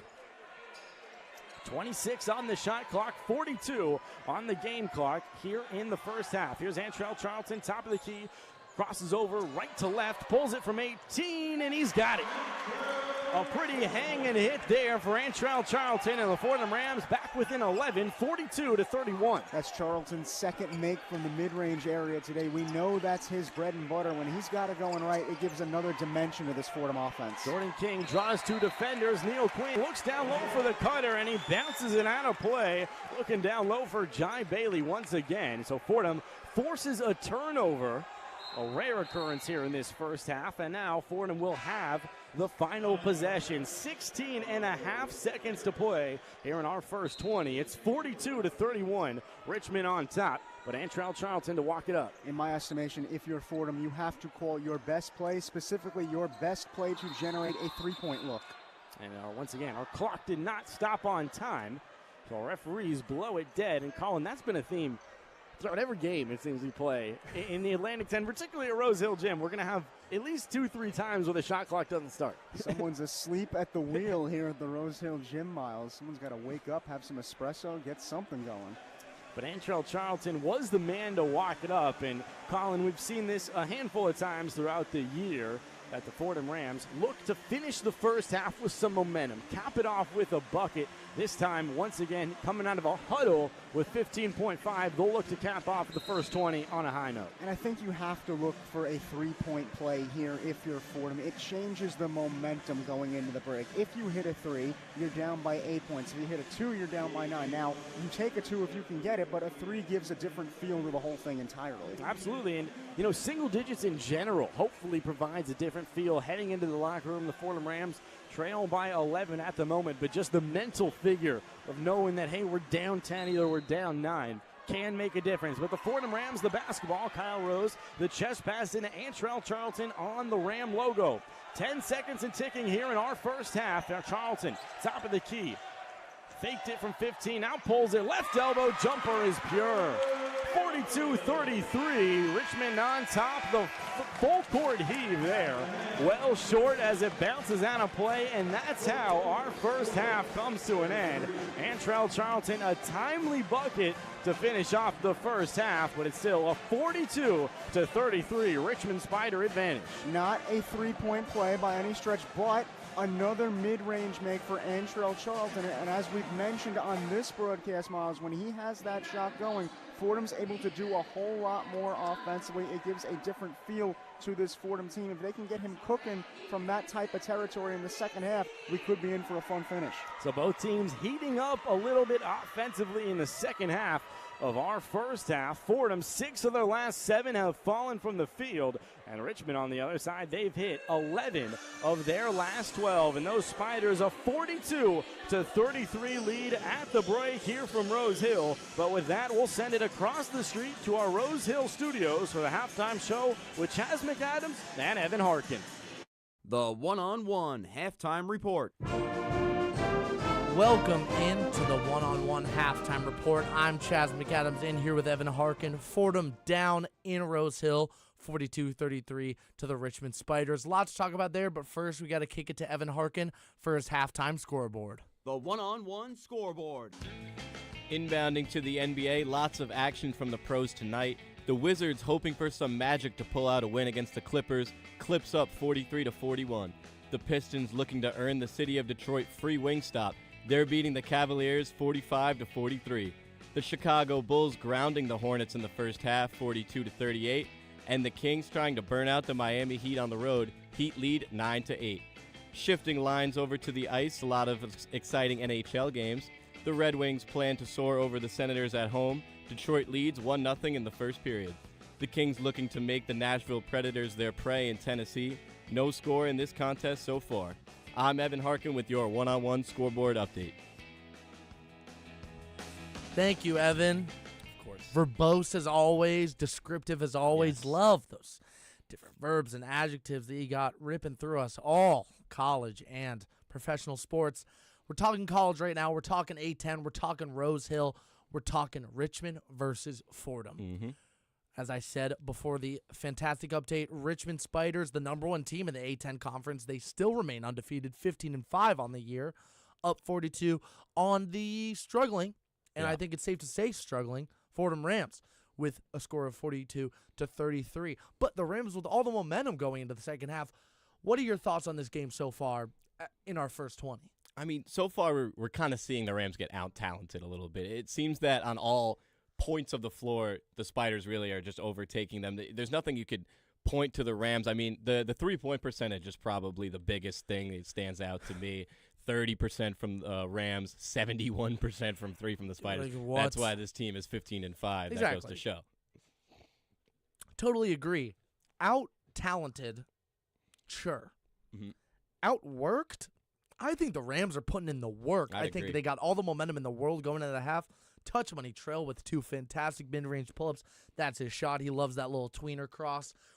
Nothing but net. He loves that's his shot, and he hit both of those to close out the half that was looking to slip away in Richmond's favor, almost out of reach, but then Trell single-handedly, his final year, maybe his final time playing Richmond before the playoffs, grabs us back in. I want to talk a little bit about the play from Jordan King and Bailey for the Spiders. I mean, what a dynamic duo, huh? Like they are cracked as individuals, and I think they are probably the definition of greater than the sum of their parts. Yeah, they're scoring on all parts of the floor, too. I mean, King, 2 for 2 from 3, 80% from the field right now with 13 points. He's really just showing the Fordham Rams that this Richmond Spider team has players. They have better players than the Rams. But like you said, I'm really loving the hustle, the aggression, the attention to detail the Rams have been putting in early. One thing I think they really have to do is start looking towards the paint. That's usually their place against other teams right now, being outscored by 10 points just in the paint alone. Totally inefficient around the rim, too. 2 for 5 on or 3 for 6 on layups. And the Richmond Spiders, an ungodly, I would say, they're looking like they're, what 13 for 14? Yeah. 13 for 15, rather, in the paint. Fordham, who's a team that I think has never really struggled with the paint presence, but Abdou Simbila, Yole Akwovo, and now Elijah Gray getting those starting minutes, got to really lock in at that 5 spot. It was the issue. It was a main issue that we saw versus Duquesne. Duquesne didn't shoot a single shot outside of the restricted area besides an ice dagger 3 in the corner. That was the only ones they made. They shot 2 mid-ranges all game. It was like the Houston Rockets in 2018, as the incomparable Colin Loughran was saying on the broadcast. My thing is, you just have to lock the restricted area down, plain and simple. There's no two ways about it. You can't have teams going 13 for 15 right on your head. You can't have them going 13 for 15 in the paint, especially if they're going to shoot 70% from 3. You got to make them one-dimensional. I understand this Richmond Spiders team is too good. You're not going to hold Jordan King. You're not going to... It'd be Dane at Dayton. Exactly. You're not going to do these massive feats against them, but what you have to do is make them play their worst. I mean, their worst might still be a little bit better than you, but then you go into the Fordham fight, the Fordham Rose Hill signature hustle that you can get late in the game. You have to make them either only shoot the 3 ball if you're really focused on the paint, or be more focused on getting them away from the 3-point line. Right now, they're just getting anything they want on offense. It's a huge problem for the Rams. Yeah, and I would say Fordham's makes coming from all over the floor, but their misses really seem to be on that right wing. They are 0 for 6 on the right wing 3 right now. And it's a shot that they're taking a lot. Elijah Gray's taking that top of the key, those 2 that he loves to take. A main concern for me I think Fordham does have the momentum, but I just don't know if it's enough to outwork a team that is so talented. I don't want to say so much more talented than them, because I think when the Rams are playing at their ceiling, they're one of the more talented top-to-bottom teams in the Atlantic 10. I just don't know if it's enough, because no one's firing on all cylinders. And Richmond seems to be doing that with King and Bailey. They absolutely are. Like you mentioned, that mid-range shot, that's not really a game plan I'm really liking for the Fordham Rams here. I mean, especially when you're not doing great on the boards. You know, you're shooting poorly from 3, so maybe you want to get into the paint a little bit more. But we were talking about the deep 2. It's one of the worst shots you could take in basketball, and like you said, it's been one of Fordham's MO shots for this game. Definitely something we don't want to see going into the second half. Something I do want to see is more assists, a little bit more ball movement. Definitely. They have 6 assists to Richmond's 11 assists. I mean, a big reason why they can't score the ball is not getting the ball in position to score it in the first place. Who's, as we're probably wrapping up into close to our final question, who is one player that you are keyed in on for the second half, Richmond or Fordham? I'm keyed in on Abdou, and I know it's been... You took my answer. I knew I took everybody. That's the answer. The right answer is Abdou right here. I mean, no, I'm going to give Abdou all the credit he deserves. I mean, one of the Fordham's better, most physical players, but that's what we need to see in this game. No points from Abdou so far. Only played 10 minutes, but 0 for 1, and hasn't even really been the rim protector he is when he's always on the floor. And we know we've had some trouble with some fouls late in games leading up into this one, but he's really got to let it loose. I agree. I'm going to take, I'm also no bias, probably going to take a Fordham player. I'm taking Antrell Charlton. I think the way that Touch Money's been playing in the latter half of that first half, really just getting it done. He's got a fine amount of assists on a night. He's getting his players involved. He's the de facto point guard. Yep. Probably the smartest player on the floor at any given time. What I think Trell needs to do is just take a selfish nature as a scorer. Demand the ball. If you're getting whatever you want in that mid-range, I know you're against it. But if he's getting those shots, I want him taking those. He's the guy on the floor. I want him taking those, Richmond or Fordham. It's a very interesting predicament that Fordham's going to be in, where they see how skilled, how precise, how killer instinct, surgical even, this offense from the Spiders is. But I feel like they're playing with as much heart as I've seen them play all year. That was what was missing. This Fordham team seemed a little shallow. It seemed a little empty, hollow even.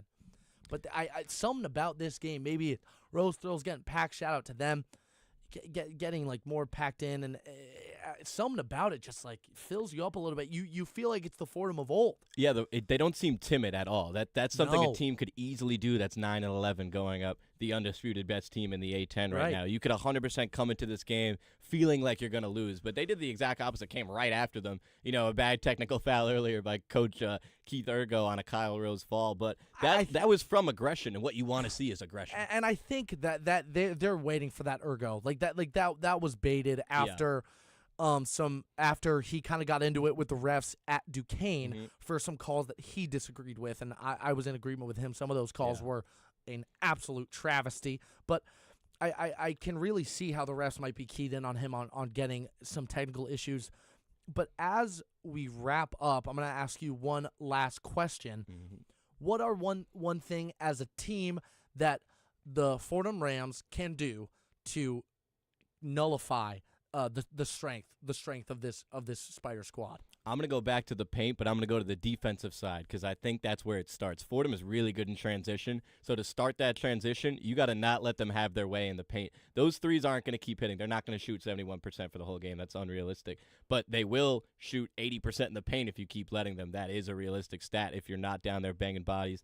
I think Fordham really needs to hone in on the defensive paint so that they could spark that offense. I'll go opposite. I think perimeter needs to lock up. I can't have King doing this. I can't have Bailey that's true. doing this on our guys. And the way that Fordham's been able to get away with a lot of poking and prodding on there. We big guards, our small guards play up, our big guards play down, our forwards can play guard play. There's a lot of dynamics to this Fordham team. Death by 1,000 paper cuts. Roma D leading all scorers from the starting lineup. When was the last time you thought you would hear that? This Fordham Rams team can really get it done with hard work and better talent. But the Richmond Spiders keeping it, trying to keep it away in distance. Again, the Richmond Spiders up 42-33 on the Fordham Rams, and that is going to do it for the one-on-one halftime report.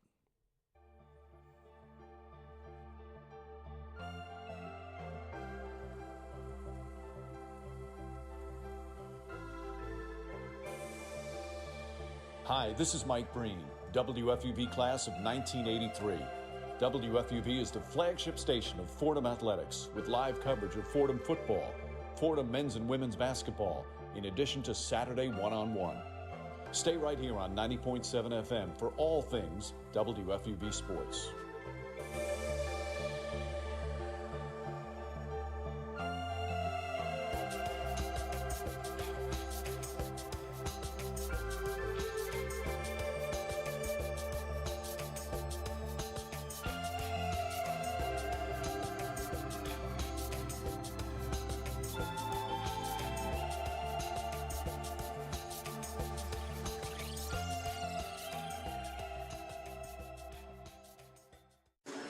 Welcome back inside the Rose Hill Gym. A 42-33 lead at the break. The Richmond Spiders over your Fordham Rams. I'm Miles Grossman. He's Colin Loughran. And Colin, this is a Richmond team we knew was going to be an extremely tough challenge. Undefeated, 7-0 in Atlantic 10 play. They carry the nation's second longest win streak in today at 10 games. It's a group that hasn't lost since December 9th against the SEC's Florida.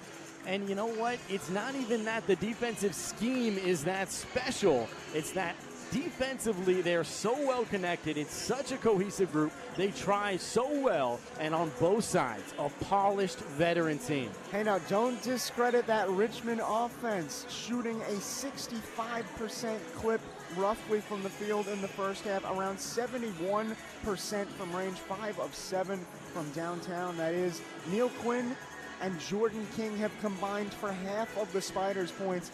Essentially, two men have beaten the Fordham Rams thus far. That's 13 points for Jordan King, 8 points for Neil Quinn. Quinn also with a team-high 4 assists. Now, Fordham got some momentum towards the end of the first half by the way of some Antrell Charlton mid-range makes, but it wasn't enough to necessarily put them in any type of driver's seat. Going forward, it's very important that you stifle Richmond at the point of attack.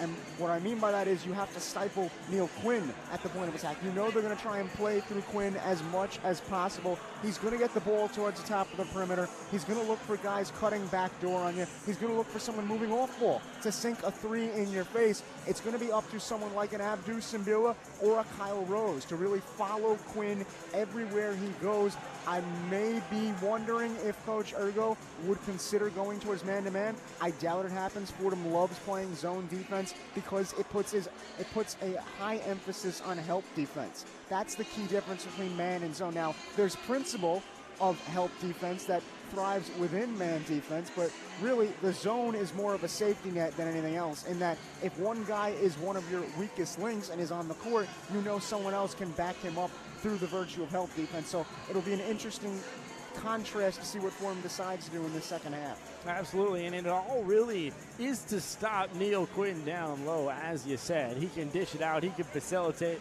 and he's also got a variety of post moves. And what really stands out about Neil Quinn's game in his senior year is just how patient he is. When he gets Elijah Gray in the low post, he takes 2-3 dribbles, backs his way down to the basket, and turns around with a sense of calmness, right? It's that he's not flustered. He's not getting out of his routine whatsoever. So the Fordham Rams, we saw them stifle one time Neil Quinn, and it was when Jaffe Medor applied the double team, got the steal. I'm looking to see some more active hands in on the 7-footer in this second half. And when Quinn has come out, Mike Walls has come in for Richmond and has done a similar job. 2 of 3 from the field so far. Not quite the same facilitator, but still a very good player for Richmond. So back underway here from Rose Hill. It's the Richmond Spiders with the basketball moving right to left. Jordan King, top of the circle, flips it high post for his big and Neil Quinn. Quinn to that back to the basket at the top of the circle, swings it left side. Here's Jai Bailey. Bailey angles his way to the top of the key, draws 2 defenders, loses control, but regains the basketball. Here's Quinn, top of the key, drops it down low for Bigelow, and Bigelow rises, and it's swatted out of play. A block down low for Antrell Charlton in the Fordham Rams. It'll stay right here with Richmond. 19:34 to play, second half. They lead 42-33. An athletic play from Charlton. It's not often he gets mixed up down there, but when he does, he's like a bulldog. Quinn back to the basket, fades over Kyle Rose, well short from the left side short corner. And Will Richardson, the rebound, pushing up the other way, lobs it down low for Elijah Gray in transition, and Gray can't hit the turnaround. Isaiah Bigelow, the Richmond rebound, moving right to left. Fordham getting a little bit too fancy for no reason. Grab the pumpkin, squeeze it, rise up, and hit the shot. Jordan Quinn going the other way, and he got caught up midair, and he tosses it out of play. The last touch, Antrell Charlton, as it bounces out of play on the offensive baseline. So staying right here once again with the Spiders in the offensive half. Jordan King under the basket, 2-hand overhead pass to Jai Bailey, top of the circle, 15 seconds on the shot clock. He finds Quinn. Quinn on the left elbow, spins around on Gray, another righty, and he's well short there on the floater, and Fordham a much-needed stop. Nice contest from Elijah Gray that time.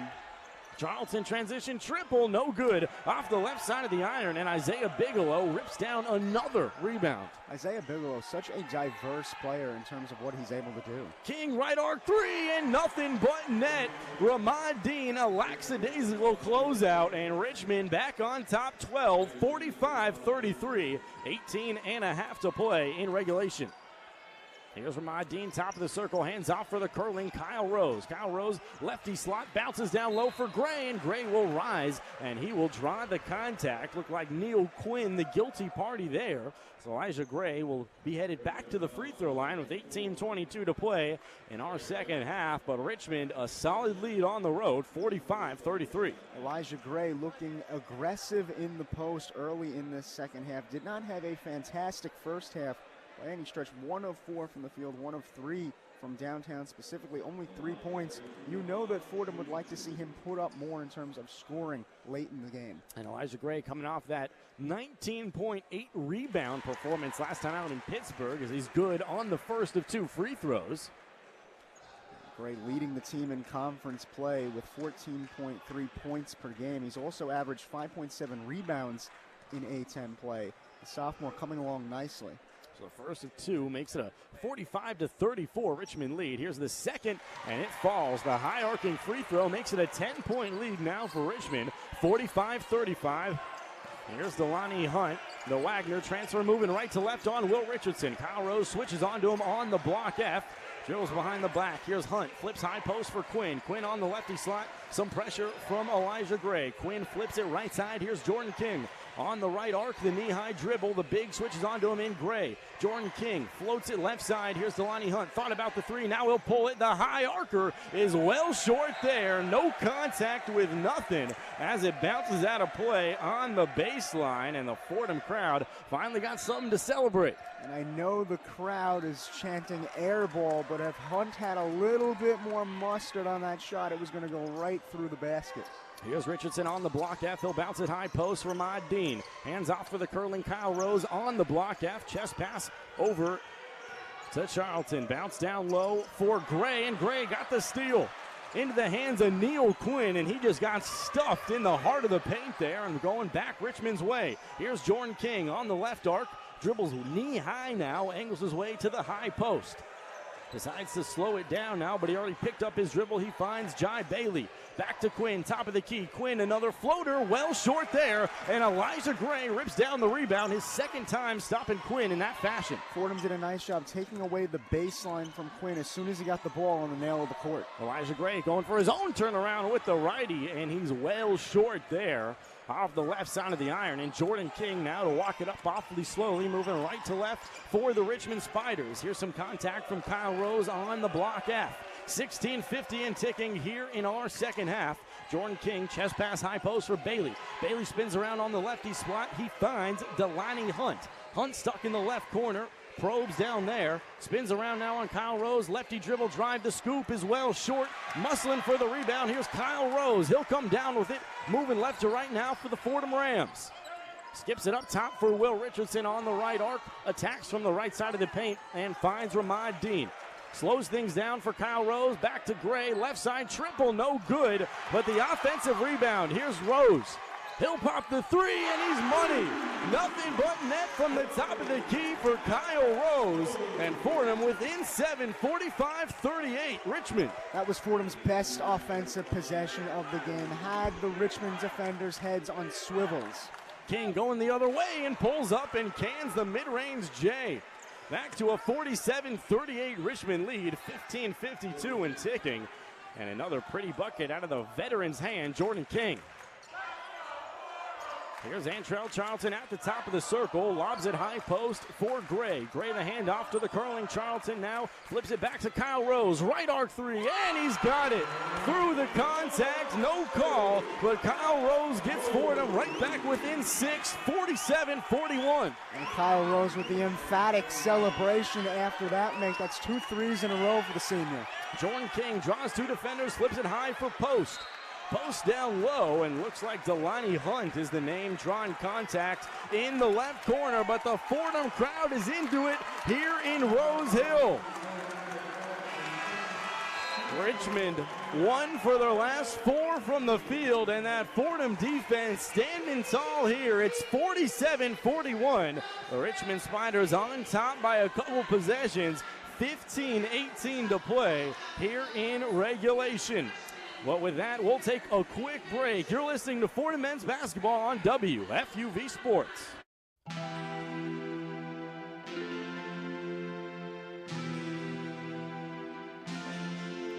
How's it going, everybody? I'm Lou Orlando. And I'm Colin Loughran. And we're 2 of your main hosts for WFUV Sports' NHL podcast, 5 on 3. We'll keep you updated on the Rangers, Islanders, Devils, and, of course, the Stanley Cup Final. Home ice for all things NHL, 5 on 3.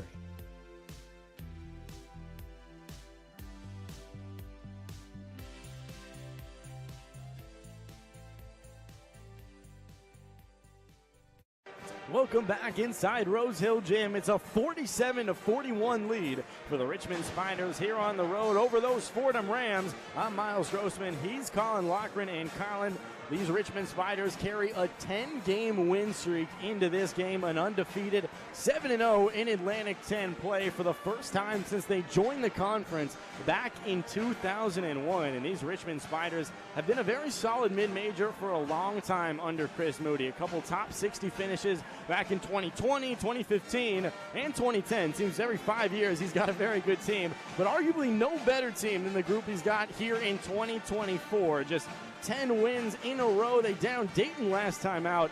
It's a very solid veteran group. Listen, Miles, when March is mad, anything can happen. We hear about the Cinderella stories all the time, whether that be Fairleigh Dickinson University, UMBC, stories of that sort, FAU just a few short years ago. Who's to say that Richmond can't be one of those stories that makes some noise in the tournament? Hence why it would speak volumes about Fordham if they're able to make this thing close towards the end. They have the makings of doing so early here in the second half. Kyle Rose has catapulted them back into the conversation in this one. 2 threes for him in the second half, 2 big threes that have really given Fordham some life offensively. The Rams have done a much better job of moving the basketball thus far in the second act.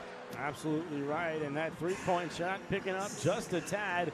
Still 6 of 17 as a team from downtown, good for 35%. So that sure is an improvement coming off that 4 of 22 performance from downtown. But Colin, these Fordham Rams within 2 possessions now with 15-18 to play. And that home crowd is right back into it. It's a theme we've discussed with Keith Thurgo ad nauseum about what this Rose Hill faithful can do. Well, they're going to need to do it here once again at home. Here's Jordan King back underway. Got it on the left arc, 15-13 to play in the second half. He finds time. He'll pop the top of the key 3, and he's well short there. Antrell Charlton, the rebound for the Fordham Rams, moving left to right. He's got it on the left arc. Finds Josh Rivera at the top of the key. Dribble drive into the A10 logo. Some pressure. And he finds Antrell Charlton on the left arc. Back to Abdou Simbila. Lefty block. He rises and he's too strong. Abdou Simbila can't hit it within close range. But Josh Rivera, the offensive rebound. He's got it mid-post. Rises the 10-footer and he's got it. The high arcer falls for Josh Rivera and Fordham within 4. 47-43 Richmond. Neil Quinn out. Walls in. For Richmond, Josh Rivera with a nice job of diagnosing the situation and rising right above walls. Jai Bailey works his way into the basket. The scoop off the window and down, and Richmond picks up another deuce of their own. It's a 49-43 Spider lead. 14-18 and ticking here from Rose Hill. It's Antrell Charlton on the Block F logo. Surges ahead to the left arc. Wants the Abdou Simbila screen. Can't get on the same page as him. And now he's caught up between Jai Bailey and another defender in Bigelow. Kyle Rose will restart on the block F. He'll flip it near side for Jaffe Medor. 6 seconds on the shot clock. Here's Medor. Right side mid-post. He loses control, and it's out of bounds. On the offensive baseline of the Fordham Rams, Jaffe Medor lost his balance. And now it's going back Richmond's way, 49-43. Spiders on top, 13:55 in the second half. And on that possession, nobody was cutting towards the basket for Fordham. Everyone was sort of stacked towards the top of the perimeter, looking for a chest pass or something of that nature. Made it very hard for Medor to find anything. Tyne angles his way to the right arc, rises, and he's fouled by Abdou Simbila on the scoop attempt. So 2 free throws coming for the backup freshman guard, Mikkel Tyne. Just 5'10", an awfully ferocious take there into the body of Abdou Simbila. So he earns 2 free throws here. It's 49-43, Richmond Spiders. 13:43 here from Rose Hill to play in the second half.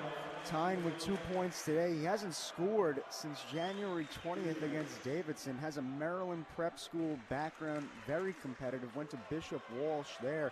22 assists this year for Richmond, 14 steals. As a freshman, he's someone they're hoping that can really blossom.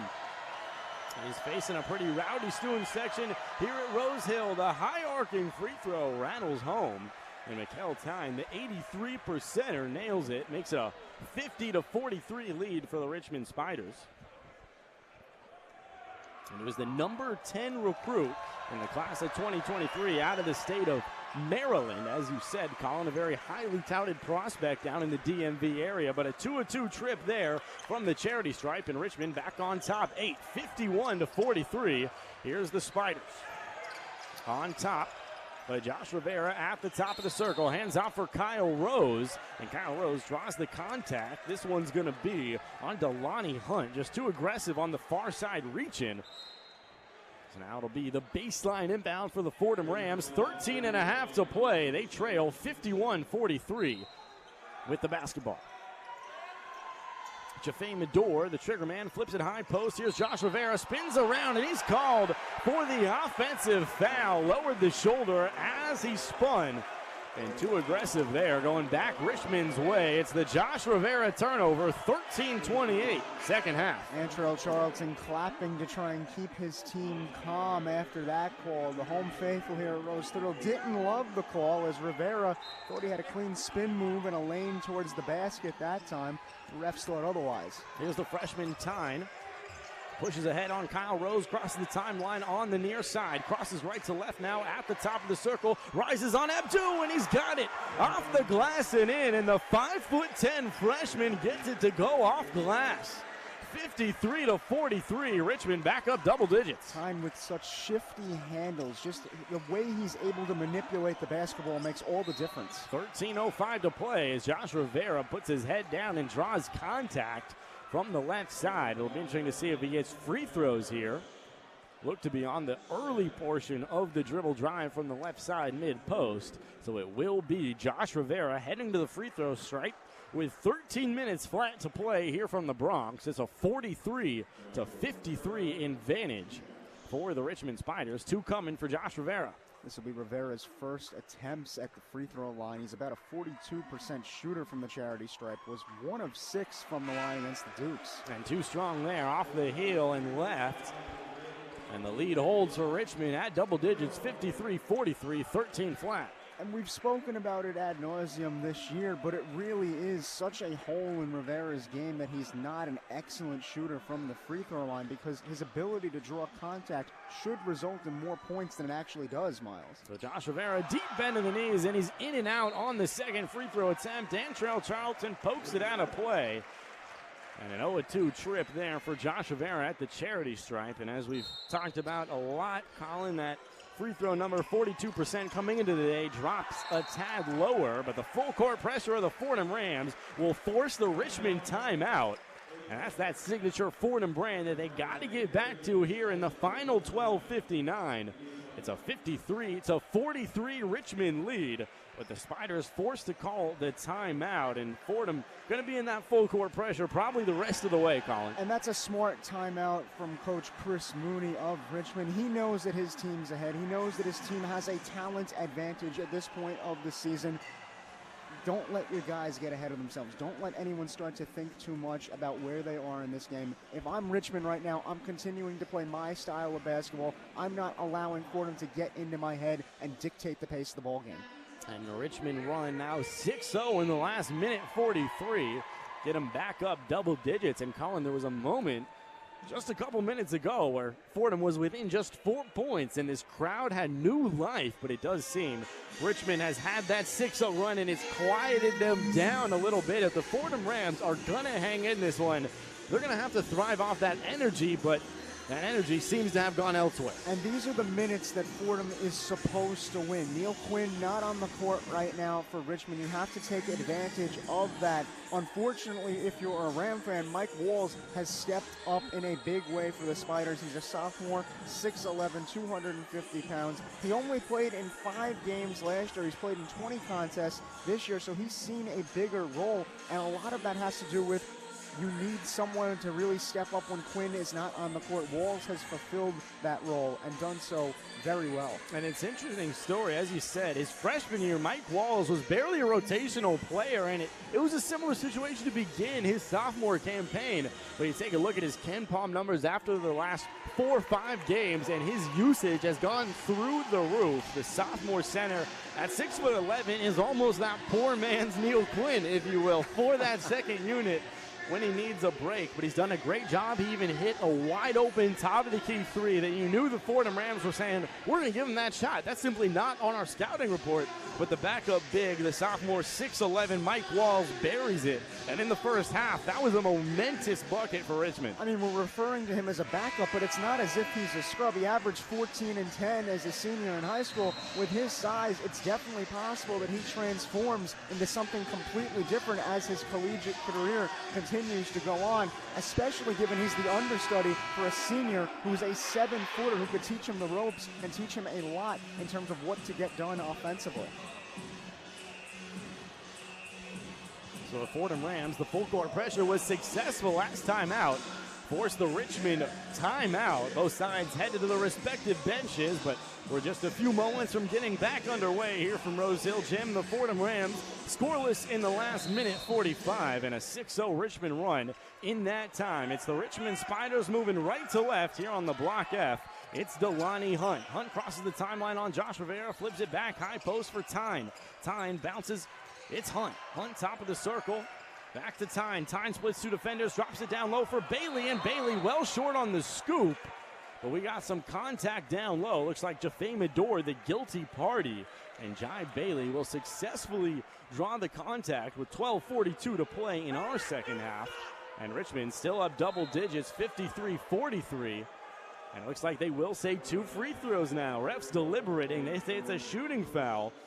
The guilty party, Jaffe Medor. Here's 2 free throws for Jai Bailey. And I'm not sure if that foul happens if Jaffe Medor is fully healthy. He's looked a step slow coming off of that ankle injury. That's to be expected to one degree or another. But at some point, Fordham fans are certainly hoping he picks it up. So Jai Bailey, no good off the right iron, and the student section eats that one up. So still a 53-43 lead for Richmond here on the road, and the rowdy student section gets on their feet, and he's no good.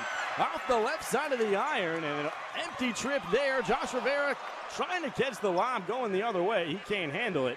An aggressive attempt there for Kyle Rose beyond the three-point line will come up empty. And Richmond the rebound, moving right to left now. 12.5 to play from Rose Hill.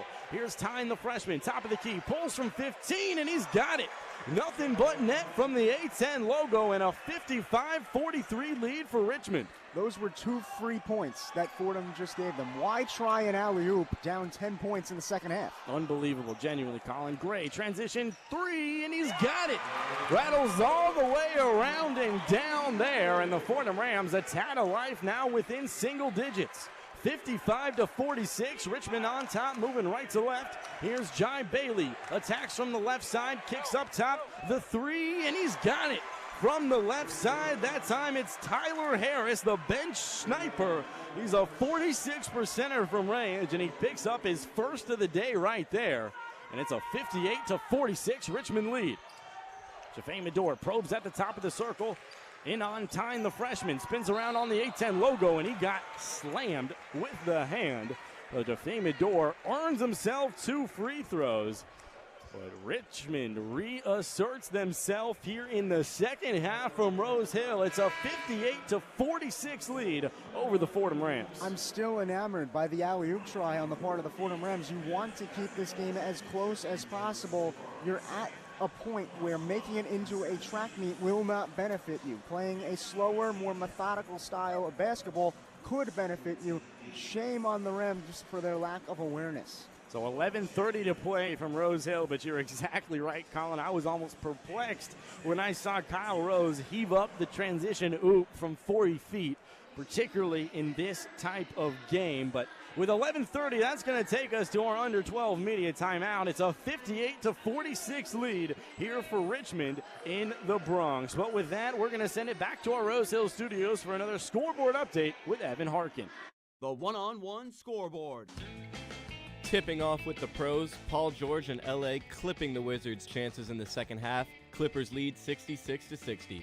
The Cavaliers keeping the Pistons away from their 7th win on the season. Cleveland up 64-57. The Hornets buzzing by the Chicago Bulls at half. They lead 59-57. And the Miami Heat sizzling the Kings 39-28.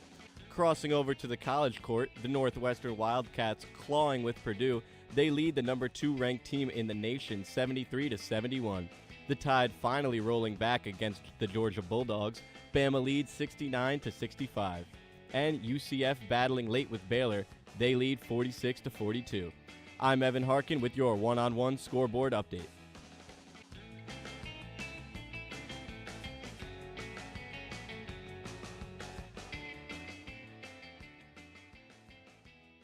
.11:30 to play here in regulation from Rose Hill. It's a 58-46 advantage for the Richmond Spiders here on the road. And Colin, this is a Richmond team. Their biggest lead in that first half was 13. They led by 9 at the break. And once again, they've reasserted themselves back up double digits, 58-46. The Spiders are shooting roughly 46% in the second half. They've gotten some great performances. None better potentially than King. He has been something else for them. 18 points, 6 of 7 from the field, 3 3-point makes, 2 rebounds, 2 assists. Of course, we've talked a lot about Quinn, 4 of 9 from the field, 8 points for him. The assist total sitting at 4 still, so Neil Quinn has been kept at bay, but it's allowed other guys like Tyne to get in on the party. He's been fabulous off the bench. 8 points so far for him, shooting 3 of 6 from the field. And as just a freshman, particularly as an undersized freshman, very, very impressive second half out of Mikkel Tyne. But Jaffe Medor stands at the free throw line for the Fordham Rams. He holds the ball at his left hip. Now one dribble with the right hand, deeply bends the knees, and he's got the free throw. Brings Fordham back within 11. It's 58-47 Spiders, 11:30 to play here from Rose Hill.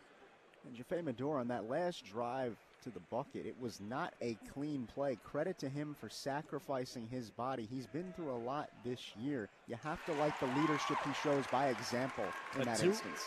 Exactly right, Colin. He is that veteran, to say the least. But a 2-2 trip there for Jaffe Medor, and the Fordham Rams back within 10. The full court pressure. Neil Quinn crosses the timeline and flips it right side for Jordan King. He's got it right side forecourt. Ramon Dean the pressure. Here's Jordan King, now angles his way, top of the circle, leans in, loses his balance, but regains. 10 seconds on the shot clock. He'll bounce it down low for Tyler Harris. Back to the basket, inside, and he'll dish it back up top for Jai Bailey. 2 seconds on the shot clock. He's got a heave, no good. On the right side, 3 off the left side of the iron, and Jaffe Medor rises and rips down the Fordham rebound. Here's Medor, a burst of speed ahead into the offensive half. He'll flip it high. It's Ramon Dean, pops the 3, and he doesn't have it off the right side of the iron. Neil Quinn comes down with it, and he's fouled. This time it's Elijah Gray in on the contact, and he's awfully frustrated with the call, but that'll stop the clock with 10:44 to play. It's a 58-48 Richmond lead with the basketball. And Gray trying to explain to the ref, what else would you like me to do? Neil Quinn's 7 foot. It's going to be a hard matchup for Gray to try and get a sort of competitive box out on him. So trying to cross the timeline amidst the full court pressure. Jordan King flips it up for Isaiah Bigelow, and he'll cross the timeline. Get it back to Jordan King at the top of the circle. He hands off for the big man in Quinn. Another handoff for Hunt at the top of the circle, now moving it around the perimeter. Back to Jordan King. Finds Hunt, top of the key. Dribble drive for Hunt, and he's wide open. A wide open finish from the right block, and Richmond back up 12, 60-48. Fordham could shoot the lights out of the gym from this point going forward. It will not make a difference if you can't slow down Richmond in the paint.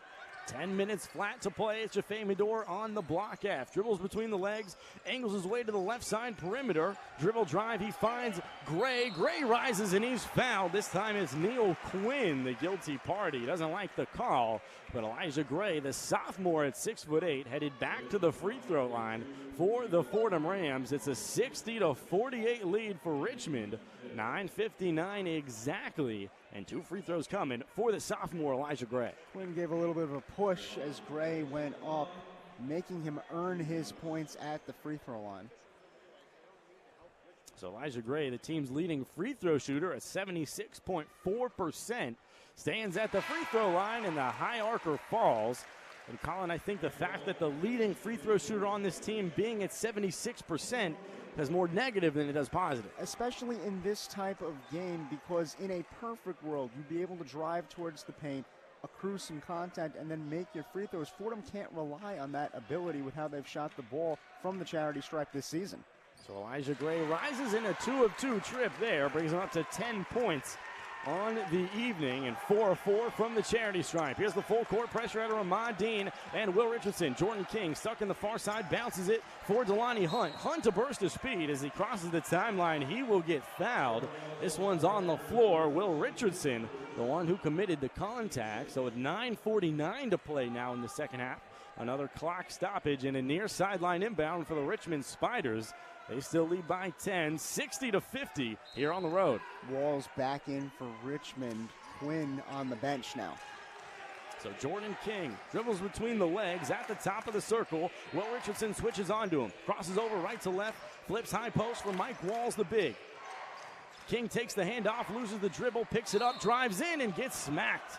This time Elijah Gray, certainly the guilty party there. And it looks like 2 more free throws on the way for Jordan King, the graduate guard. It's 9:35 to play and another clock stoppage. And it'll be interesting to see if this one is on the floor. Still looking for a signal. See, this is precisely the issue if you're Fordham, Miles. Richmond content to let this game drone on because they know that if King draws contact in the paint and goes to the line, he will make his free throws. 3 of 3 from the charity stripe today. Fordham doesn't have that same ability. So if you're the Spiders, why let this thing become a track meet? Let it be the droning, sort of plodding game that it has become lately. So in the bonus now, and it was a shooting foul regardless. So Jordan King good on the first of 2 free throws, back to 11 points. It's 61-50. The Richmond Spiders making the trip north to the Bronx and currently handling the Fordham Rams. And Jordan King, a big part of that, up to 19 points. 4 of 4 from the charity stripe as he bends the knees, and he's 5 of 5. And a 20-point performance for the point guard, Jordan King. Still with 9.5 to play from Rose Hill. It's a 62-50 Richmond lead. Kyle Rose, top of the key, finds Elijah Gray. Extra pass to Richardson, back to Gray. Top of the key, high arcer, no good. And he misses off the left side of the iron, and Jordan King pulls down the free Spider rebound. Elijah Gray with a loud clap after that miss. He knows he missed an opportunity. 9-10 and ticking. Here's Jordan King, top of the key. Crosses right to left on Will Richardson, dumps it down low. Bigelow rises, and he's blocked. A good play down low for Elijah Gray, and Gray has it going the other way, rises, and he's smacked now. This one will be from the right block. Elijah Gray very active and earning himself 2 more free throws with 8:59 to play in our second half. It's still a 62-50 Richmond lead, but Elijah Gray, the sophomore, works his way back to the line. And as soon as the Rams got that rebound down, Gray called for the ball. That's a mature act for a sophomore to be able to look at your teammates and say, no, I need the ball right now because I'm going to bring us within striking distance. So Elijah Gray, 19 points last time out in Pittsburgh. He's good on the first of 2 free throws to make him up to 11 this evening, and a perfect 5 of 5 from the charity stripe with 1 more coming. Quinn back in now as well for the Spiders. Worth monitoring. Him and Walls have been in and out like rugby players. So a 2 of 2 trip for Elijah Gray there, and you're exactly right. Head coach Chris Mooney really wants some fresh legs under his big there. So you see the quick substitutions, but Jordan King to cross the timeline, moving right to left. He'll bounce it high post for Delani Hunt. 62-52, Richmond on top with the basketball. 8:44 to play from the Bronx. Here's Hunt. Dribble drive, spins around from the left block. He'll kick it back up top for Jordan King. King with 6 seconds on the shot clock, looks up and realizes 3 seconds. He'll pull the left side, and he's got it. A 4-point opportunity for Jordan King, and a terrible closeout. Jaffe Medor well late, and Jordan King up to 23 on the evening with a chance for 1 more. The confidence to even take that shot amidst contact and then to sink the shot so perfectly. Jordan King piecing together another spectacular scoring half, and I would look through my notes to see his career high, but I know he's nowhere near it at the moment. Of course, he had 27 in a first half already this year, up to 23 points on the evening. No good on the free throw. Jaffe Medor moving left to right for the Fordham Rams in Gray as Will Richardson flips up the lob, and Elijah Gray taps it in. So a big bucket for Fordham to bring them back within 11. It's 65-54. Richmond on top with 8:09 to play. Coach Ergo looking at his defense, telling him to move up, press up on Richmond. Delani Hunt drops it down low for the cutter, and Jai Bailey, another skip-through finish, and it's a 67-54 Richmond lead. Where Richardson, transition, dribble drive, right side, rises with the scoop, and he's too strong there. Isaiah Bigelow rips it down under the hoop, hands off Jordan King, and now King will walk it up on the block F, moving right to left. Jordan King, top of the circle, crosses over, moving left to right on Kyle Rose. 15 seconds on the shot clock. King draining some clock now, left side mid-post, drives, and he gets fouled. This one will be on the floor. But of course, with Richmond into the bonus here, a 1-and-1 coming for Jordan King. He's already at 23. And a chance for a couple more coming on the other side of the timeout. It's a 67-54 lead for the Richmond Spiders. 7.5 to play from Rose Hill. And Kyle Rose is very, very lucky there. King had him on the crossover dribble, just couldn't finish it and receive the and one opportunity. Really, the Spiders starting to run away with this game. Fordham running out of time to make something work. And Richmond looking more and more comfortable by the minute. They now lead 67-54 over your Fordham Rams. 7:32 to play from the Bronx. This is Fordham men's basketball on WFUV Sports.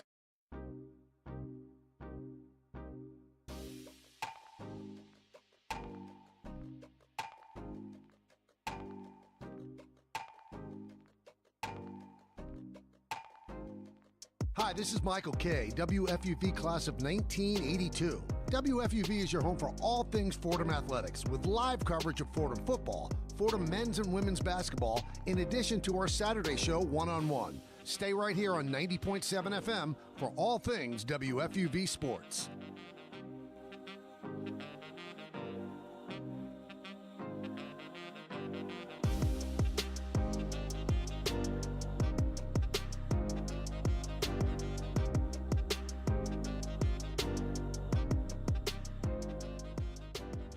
Welcome back inside Rose Hill Gym.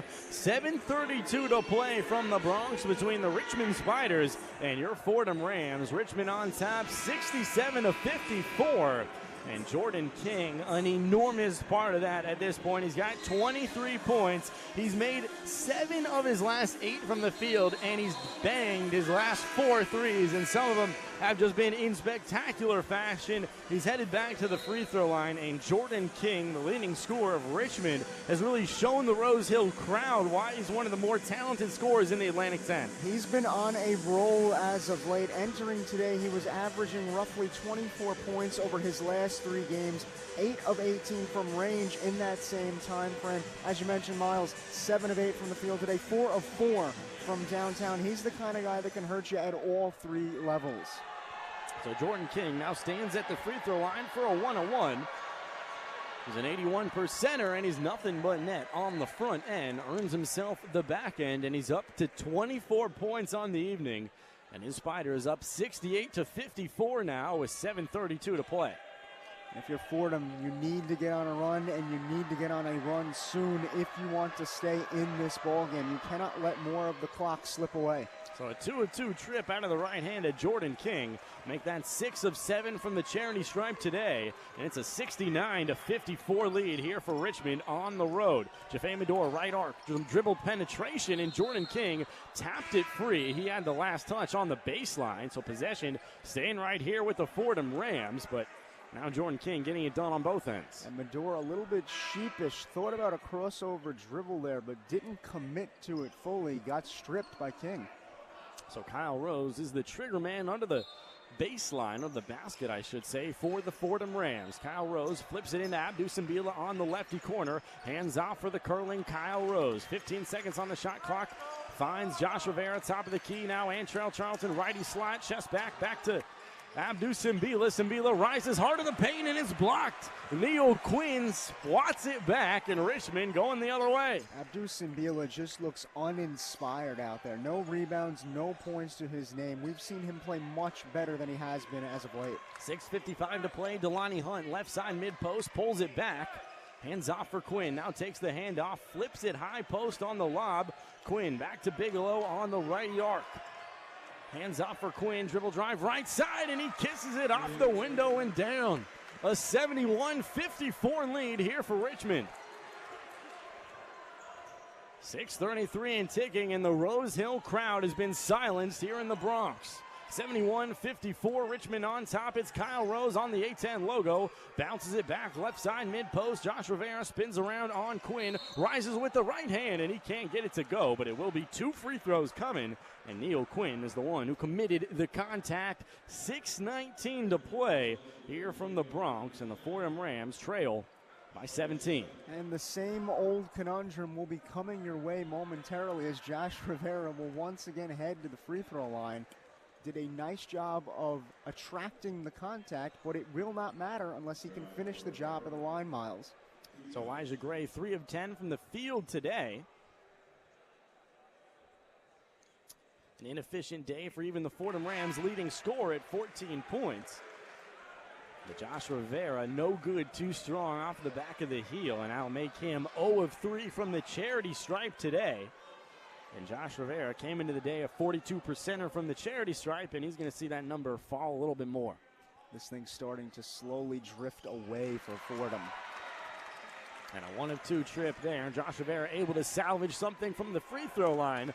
But now moving right to left, it's Jai Bailey and the Richmond Spiders in their road navy blue unis. 6:10 to play.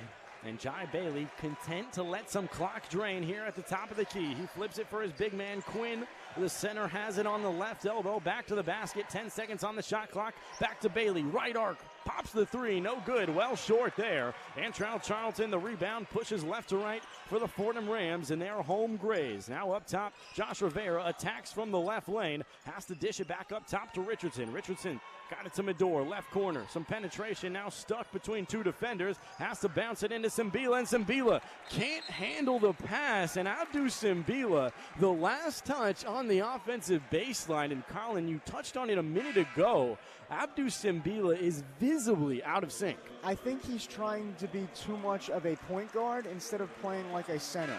What I mean by that is when you're a big, the game is much more about trusting your gut than it is a cerebral act of trying to read what's happening in front of you. Abdou Simbila just has to trust himself and get out of his own head. And Keith Ergo calls for him back on the bench. Elijah Gray checks in. And Keith Ergo gives Abdou some words of encouragement, something you don't often see from Keith Ergo, only in a dire situation, unfortunately. But here it's Richmond basketball at the top of the key. The freshman Tyne at 5'10", dishes back to Jai Bailey, stuck in the left corner. And he loses control, heart of the paint. Elijah Gray picks up the steal, dishes up top. Here's Ramad Dean, that's Medor on the left arc 3, well short, and it will not matter. And Jordan King, the rebound, moving right to left for Richmond. Jordan King, right side, forecourt. Jaffe Medor applying the pressure now. King dishes down low, Jai Bailey, left side. Some dribble penetration, but he'll restart with 10 on the shot clock. Bigelow pulls from 10, no good. Off the left side of the iron, and Elijah Gray, the rebound for Fordham. And Richmond is taking their time on the offensive end, just not rushing anything. Gray transition 3, no. Richardson, the rebound, and he got it on the second time. So Will Richardson, the first Fordham bucket in quite a while. It's a 71-58 Richmond lead. 4:25 to play here from the Bronx. Fordham making things a little bit interesting now, down 13 points. If you start to get a couple of more baskets, we may be having a different conversation. Bailey angles his way to the right elbow, flips it down low, and the cutter. He finds Isaiah Bigelow in the two-hand slam.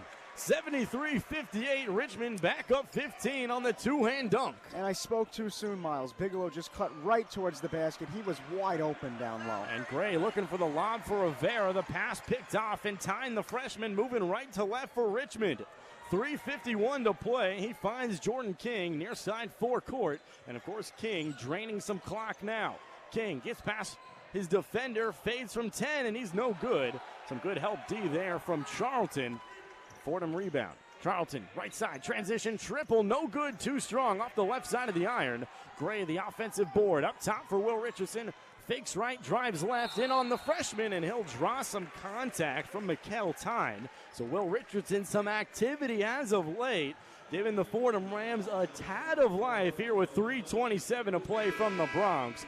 but it's all Richmond here in this second half. Spiders on top, 73-58.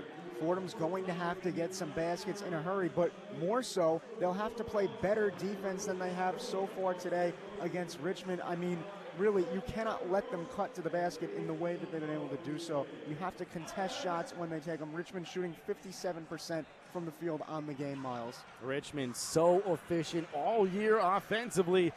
And the Fordham Rams are really getting a taste of why they're so old, they're so polished, and they're so patient. That's really the key to me. The patience of these upperclassmen is visible. Only seniors and, of course, grad students in that starting five, and that is what's shining through. But with 3:27 to play here from Rose Hill, it's a 73-58 Richmond lead. With that, we'll send it back to our Rose Hill studios for a quick scoreboard update with Evan Harkin. The one-on-one post-game report. A10 games winding down to the buzzer. URI ramming through the Explorers. They lead LaSalle 51-46. The Chicago State Cougars biting and clawing with Duquesne. Cougars lead 41-40. The George Mason Patriots in a war with St. Joe's. They lead the Hawks 65-64. Top 25 games nearing the final whistle as well. Northwestern looking to upset Purdue as the Wildcats claw their way through overtime. Boilermakers lead 85-83, and the Tide stampede over the Georgia Bulldogs. Bama took this one 85-86. I'm Evan Harkin with your one-on-one scoreboard update.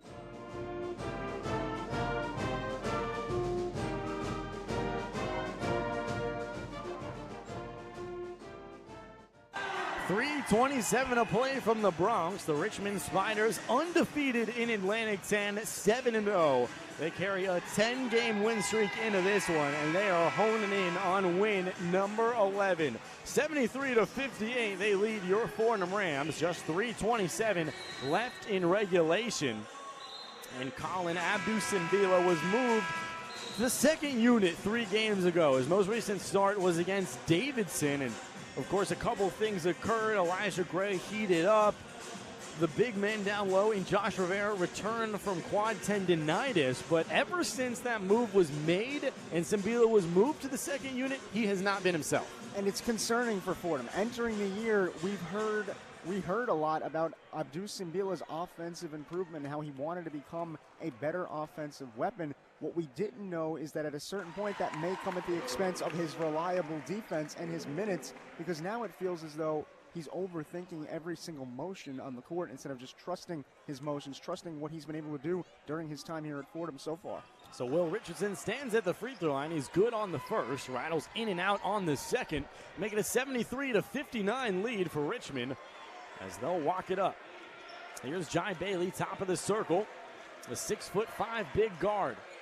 Top of the key now, flips it high post for Neil Quinn. Quinn down low, finds the cutter, and Bailey will draw contact from the right block. So 2 more free throws coming for Jai Bailey, the senior guard.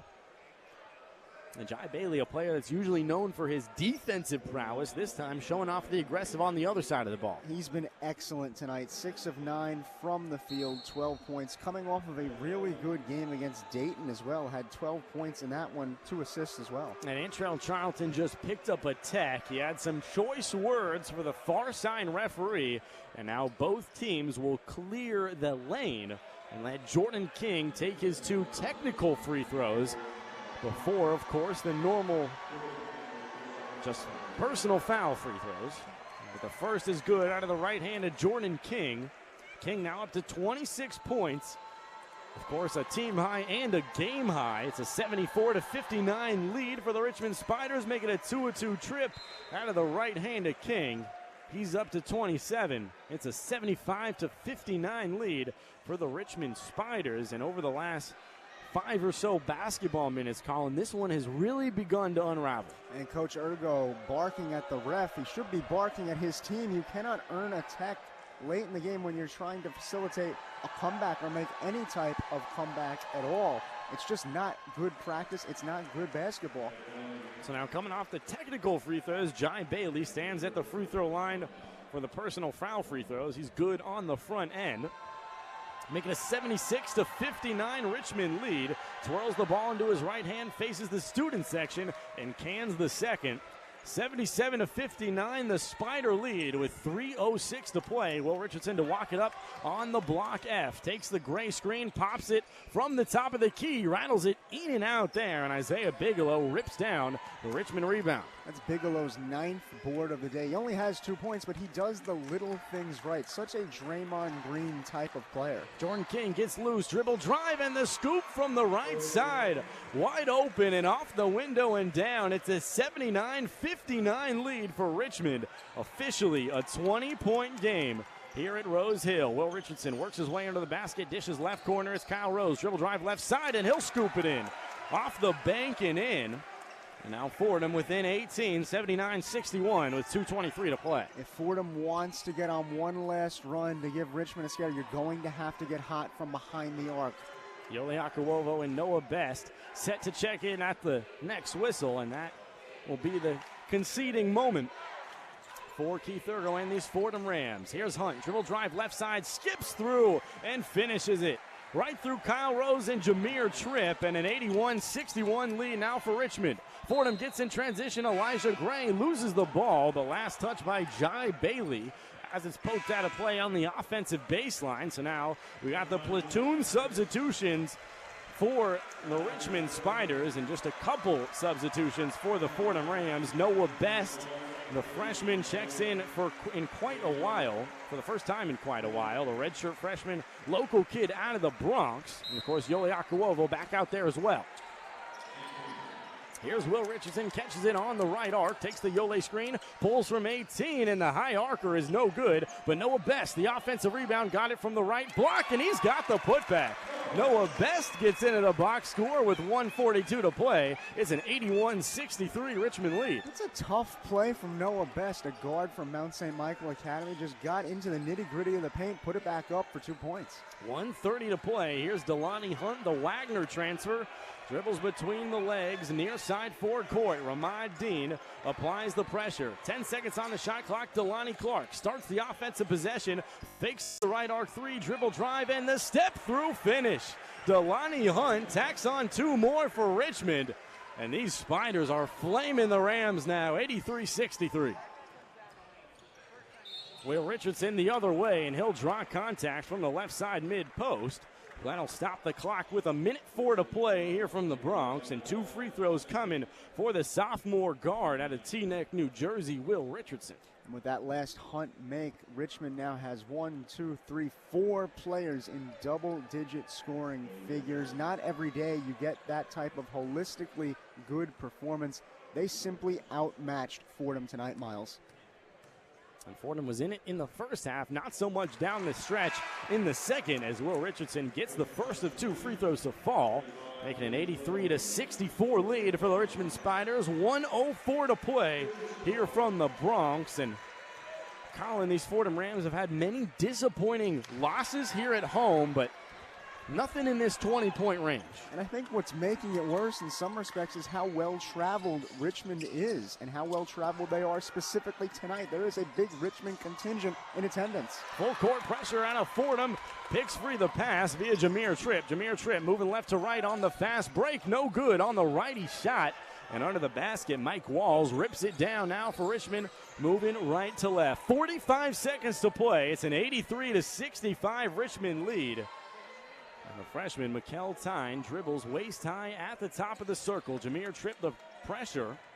And Tyne pulls it back from 15 behind the back. Rises and he's no good. Off the left side of the iron. Ramad Dean, the Fordham rebound, ahead to Will Richardson. Richardson, top of the key, transition triple. And that one falls for Will Richardson, up to 16 points now on the day. And what's been a difficult outing for the Fordham Rams as a whole, but the full court pressure forces another Richmond turnover with 19.1 to play. And now the Fordham Rams will set up in the offensive half for what looks like the final time. 83-68, the Richmond lead. 18 and ticking. Noah Best drill drive right side. He gets fouled. And Noah Best, who's the redshirt freshman, has gotten the opportunity with 2 minutes to play, and he's capitalized. It's not something that many people are going to talk about, but Noah Best has shown a lot of effort in these garbage time minutes late in the game. Made his first career point at Madison Square Garden against St. John's. You got to love seeing the local Bronx kids show some fight. So Noah Best, the redshirt freshman, he was a top 5 shooting guard in the state of New York coming out of high school, a top 60 shooting guard nationally as he deeply bends the knees, and he's good on the first of 2 free throws. So Fordham within 14 now with 16.1 to play in regulation. It's an 83-69 Richmond lead. One more free throw coming out of the right hand of the redshirt freshman, 6'5" out of the Bronx. Another deep bend of the knees, and he's well short on the second there. The rebound for Richmond ahead to Tyne. The freshman has his pocket picked, and he stepped out of play as he lost control of the basketball. So the Fordham Rams force another turnover. They'll have the basketball on the far sideline. 11.5 seconds to play. It's an 83-69 Richmond lead. Jameer Tripp, chest pass into Will Richardson. 10 seconds to play. Will Richardson dribble drive the right side of the lane. Rises with the right hand, and he's no good. Too strong there. Noah Best. Offensive rebound. He finds Dean at the top of the key. He can't hit. And that's how this one will come to an end. The Richmond Spiders undefeated in Atlantic 10 play. They stay 8-0, 16-5 on the campaign, and Chris Mooney has had some special teams in Richmond, Virginia, but his 2024 group is arguably the best of his 19 years. This Richmond team is special, Miles, and I can't say as though I'm entirely surprised at the way this game went, but Fordham could have done things to maximize the product on the court, and they were just unable to get on that run once again. They shot better overall than they did against Duquesne, but you have to defend better against a team like Richmond that wants to beat you in the paint. The Fordham Rams have now lost 4 of their last 5. They stand at 9-12 on the campaign, 3-5 in Atlantic 10 play. They'll next be in action on the road this Saturday in St. Louis, Missouri. They'll fly out there Friday for the Saturday afternoon contest. And we're now going to be joined by assistant coach Henry Lowe. So sorry we couldn't grab the headset for you there.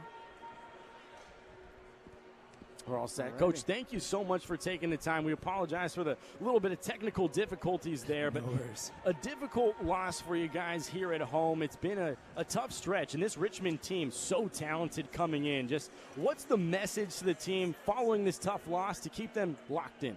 We just got to keep getting better, man. I mean, that's a really good team, a talented team, but, you know, they stayed composed. They took the hits, everything we threw at them, you know, and they just kept coming. And I think, you know, proud of our guys and how they played to the end of the game. But, you know, that's a good, experienced team that, you know, there's a reason they're in first place in our league. You know, it's always nice to try to look at the glass as half full. Towards the end of this one, Will Richardson showed some real fight. He had a decent day all told, 5 of 11 from the field, 16 points. What did you see from him in this one? Will's a worker. You know, he keeps getting better. I think his confidence, good to see the ball go through the basket a little bit. You know, proud of Noah Best, Jameer Tripp, Ramad Dean. Great games as well. You know, they've been working hard in practice, and it's good to see them get the opportunity to do that out on the court. And, Coach, I just got to ask you, because it's been somewhat visible to me. Abdou Simbila, the preseason All-A10 defensive selection, one of the best veteran Rams on this team. Super high expectations for the guy coming in. And just as of late, it seems he hasn't looked like himself. From a coach's perspective, what do you think's going on with Abdou, and how do you get this guy out of this slump? You know, I think Abdou has a great attitude. You know, not every possession, ball has gone his way. You know, but I think he's kept a great attitude. I think he'll continue to do that throughout the season. And I think, you know, as time goes on, as we head into the postseason, you know, in February and March, I think, you know, we'll continue to see good things out of him. Big picture, we're getting very close to crunch time in A10 play. How much of your guys' success will boil down to trusting one another on the court? I think it's everything. You know, we got a connected group. I think, you know, we've been somewhat inconsistent, you know, one game on, one game off, let's say. You know, but for us, you know, we always judge ourselves. You know, we want to be the best team we can be by the end of the season. You know, I think this is just part of our journey. I think we got a lot of basketball left in this season in February and March. And, you know, proud of our guys, how our guys have been working and the attitude that they've maintained. Coach, thank you so much for your time. We'll see you St. Louis this weekend. Absolutely. Thanks again. That's assistant coach Henry Lowe. Thank you so much. And, you know, Colin, these Fordham Rams is obviously a demoralizing stretch. They come home against a really tough Richmond team, and I think even heading in, they knew this was going to be one of their biggest challenges of the year, and unfortunately, it ends in a somewhat lopsided result. And Miles, it's because of that I had to ask Coach Lowe about the factor of trust. As Billy Joel would say, it may be a matter of trust because we've often fragmented this team between the senior leaders like a Kyle Rose and an Antrell Charlton and the sophomore core of the Josh Riveras and the Elijah Grays and those types of players. But at the end of the day, Fordham's success is going to boil down to how much those guys trust each other and how they can play together as one cohesive unit. I don't think we've seen Fordham peak quite yet, but it's worth wondering if we are ever going to see this specific Fordham team find its peak. It is a question worth asking at this point. That's been the theme Keith Urgo has addressed every day we've spoken to him. 1% better, be the best team we can be at the end of the year. And Colin, to be frank, at this moment, it seems we may never see what that product looks like. And a lot of it is they've beaten themselves in certain instances. You look at that Duquesne game, it was a frustrating loss precisely because there were moments when Fordham beat themselves. The same can be said of tonight's effort.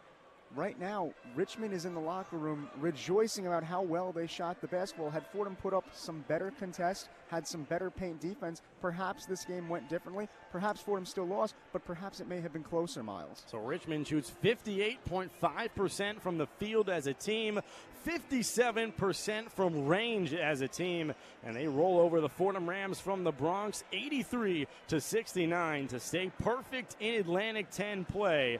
And Colin, this Richmond Spider team is off to their best start since they joined the Atlantic 10 back in 2001, quite a long time ago. But nevertheless, on the other side, the Fordham Rams have fallen in 4 of their last 5 and will now look to rebound against a bottom feeder in this A10 Conference, the St. Louis Billikens, this weekend. Colin and I will be making the trip out there on Friday, so we hope you can join us here on WFUV Sports. But our final from the Bronx, Richmond 83, Fordham 69. And with that, we'll send it back to our Rose Hill studios for the post-game show with Chaz McAdams and Evan Harkin. The one-on-one post-game report. Welcome in to a somber studio, dejected studio, empty, a studio that it's got 2 guys in it, but it feels empty. I'm Chaz McAdams here with the incomparable Evan Harkin, and Fordham obviously going down to the Richmond Spiders, 83-69. Not the game we predicted, not the half we predicted. Coming into it, you know, Richmond favored. Obviously, they're red hot. They're like the new prospect on the block.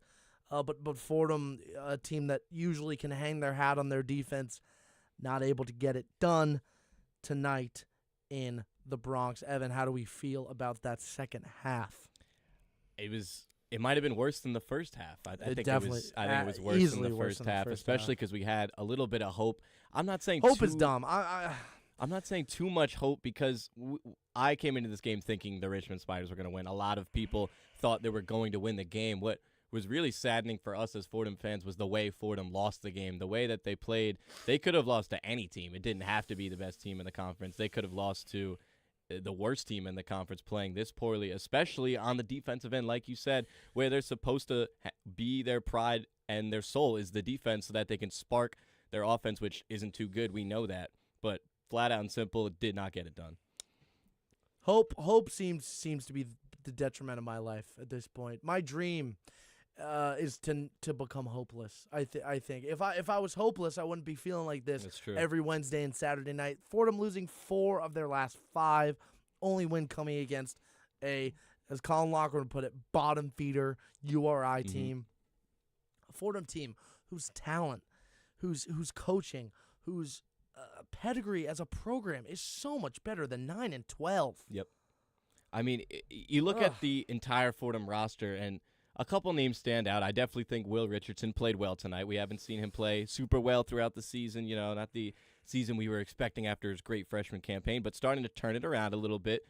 But a name I really want to point out that just didn't get it done tonight, I think we both agree on this, is Abdou Simbala. I mean, 0 points from him, 0 for 3 from the field, no blocks, really was not there at all on defense, only played 14 minutes, but I can't see Keith Urgo letting you play longer when you're really not doing much for the team when they need you most in the paint, especially when this team is firing on all cylinders from the perimeter. Yeah, I mean, Abdu, at the end of the day, Abdu's got to get it done. Used to be the starting center on this squad and someone that I would call an old reliable, just someone that you can dish down to and can dominate most A10 bigs. He's just not been there. At the end of the day, you want to talk about talent. You want to talk about everyone's ceiling. You want to talk about firing all cylinders. This team, Abdu might be a microcosm. We're just not there. No. Something's not clicking. Something needs to change in the locker room, outside the locker room, mentality-wise, play calling.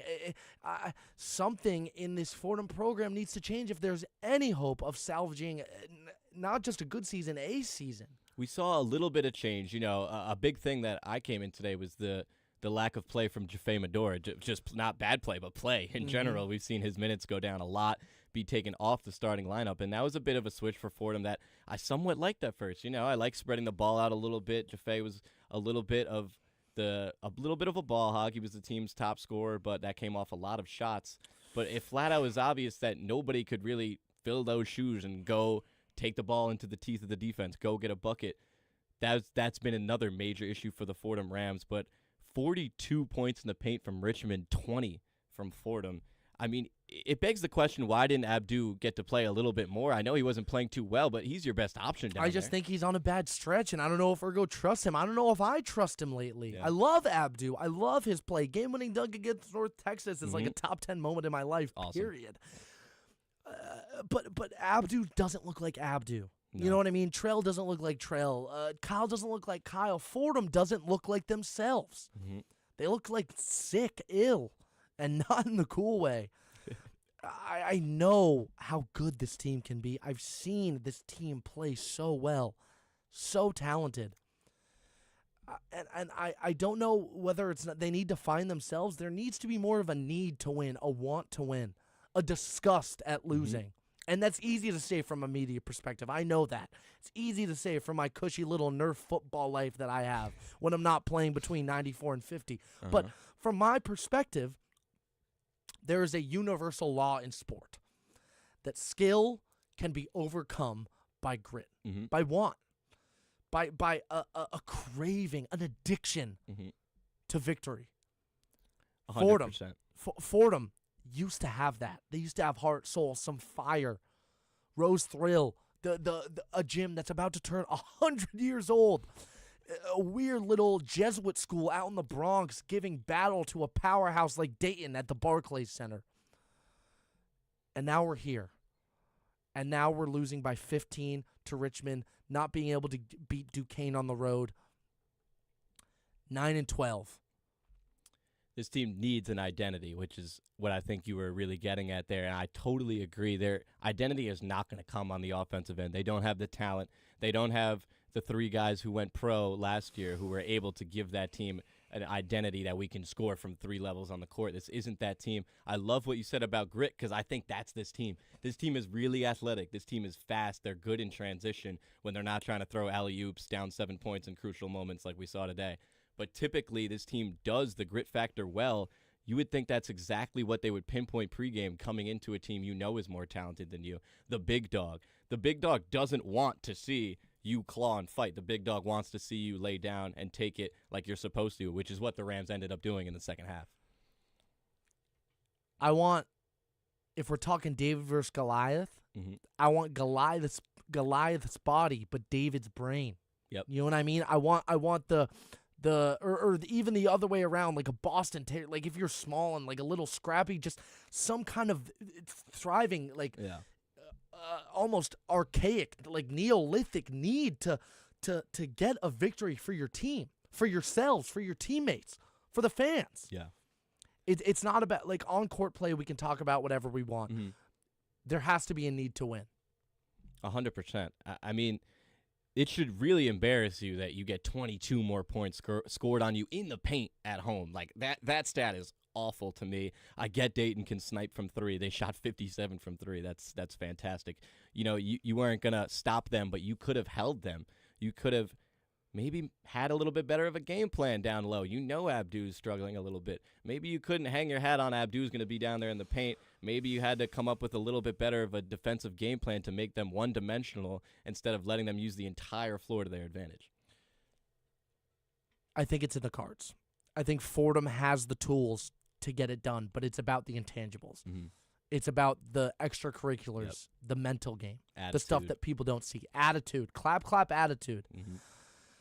And I think that's going to do it for us tonight in the Rose Hill Studios. An unfortunate ending here in the Bronx, nonetheless. But we just got to give our credits rolling. WFUV Sports Director is Bobby Chaffardini. My man Tucker Austin giving you some great highlights. Zach Cordova making everything look so pretty on the graphics. Will Talent, my rock, Hall of Fame producer. For my guy Evan Harkin, I'm Chaz McAdams. The one-on-one post-game show is a production of WFUV Sports.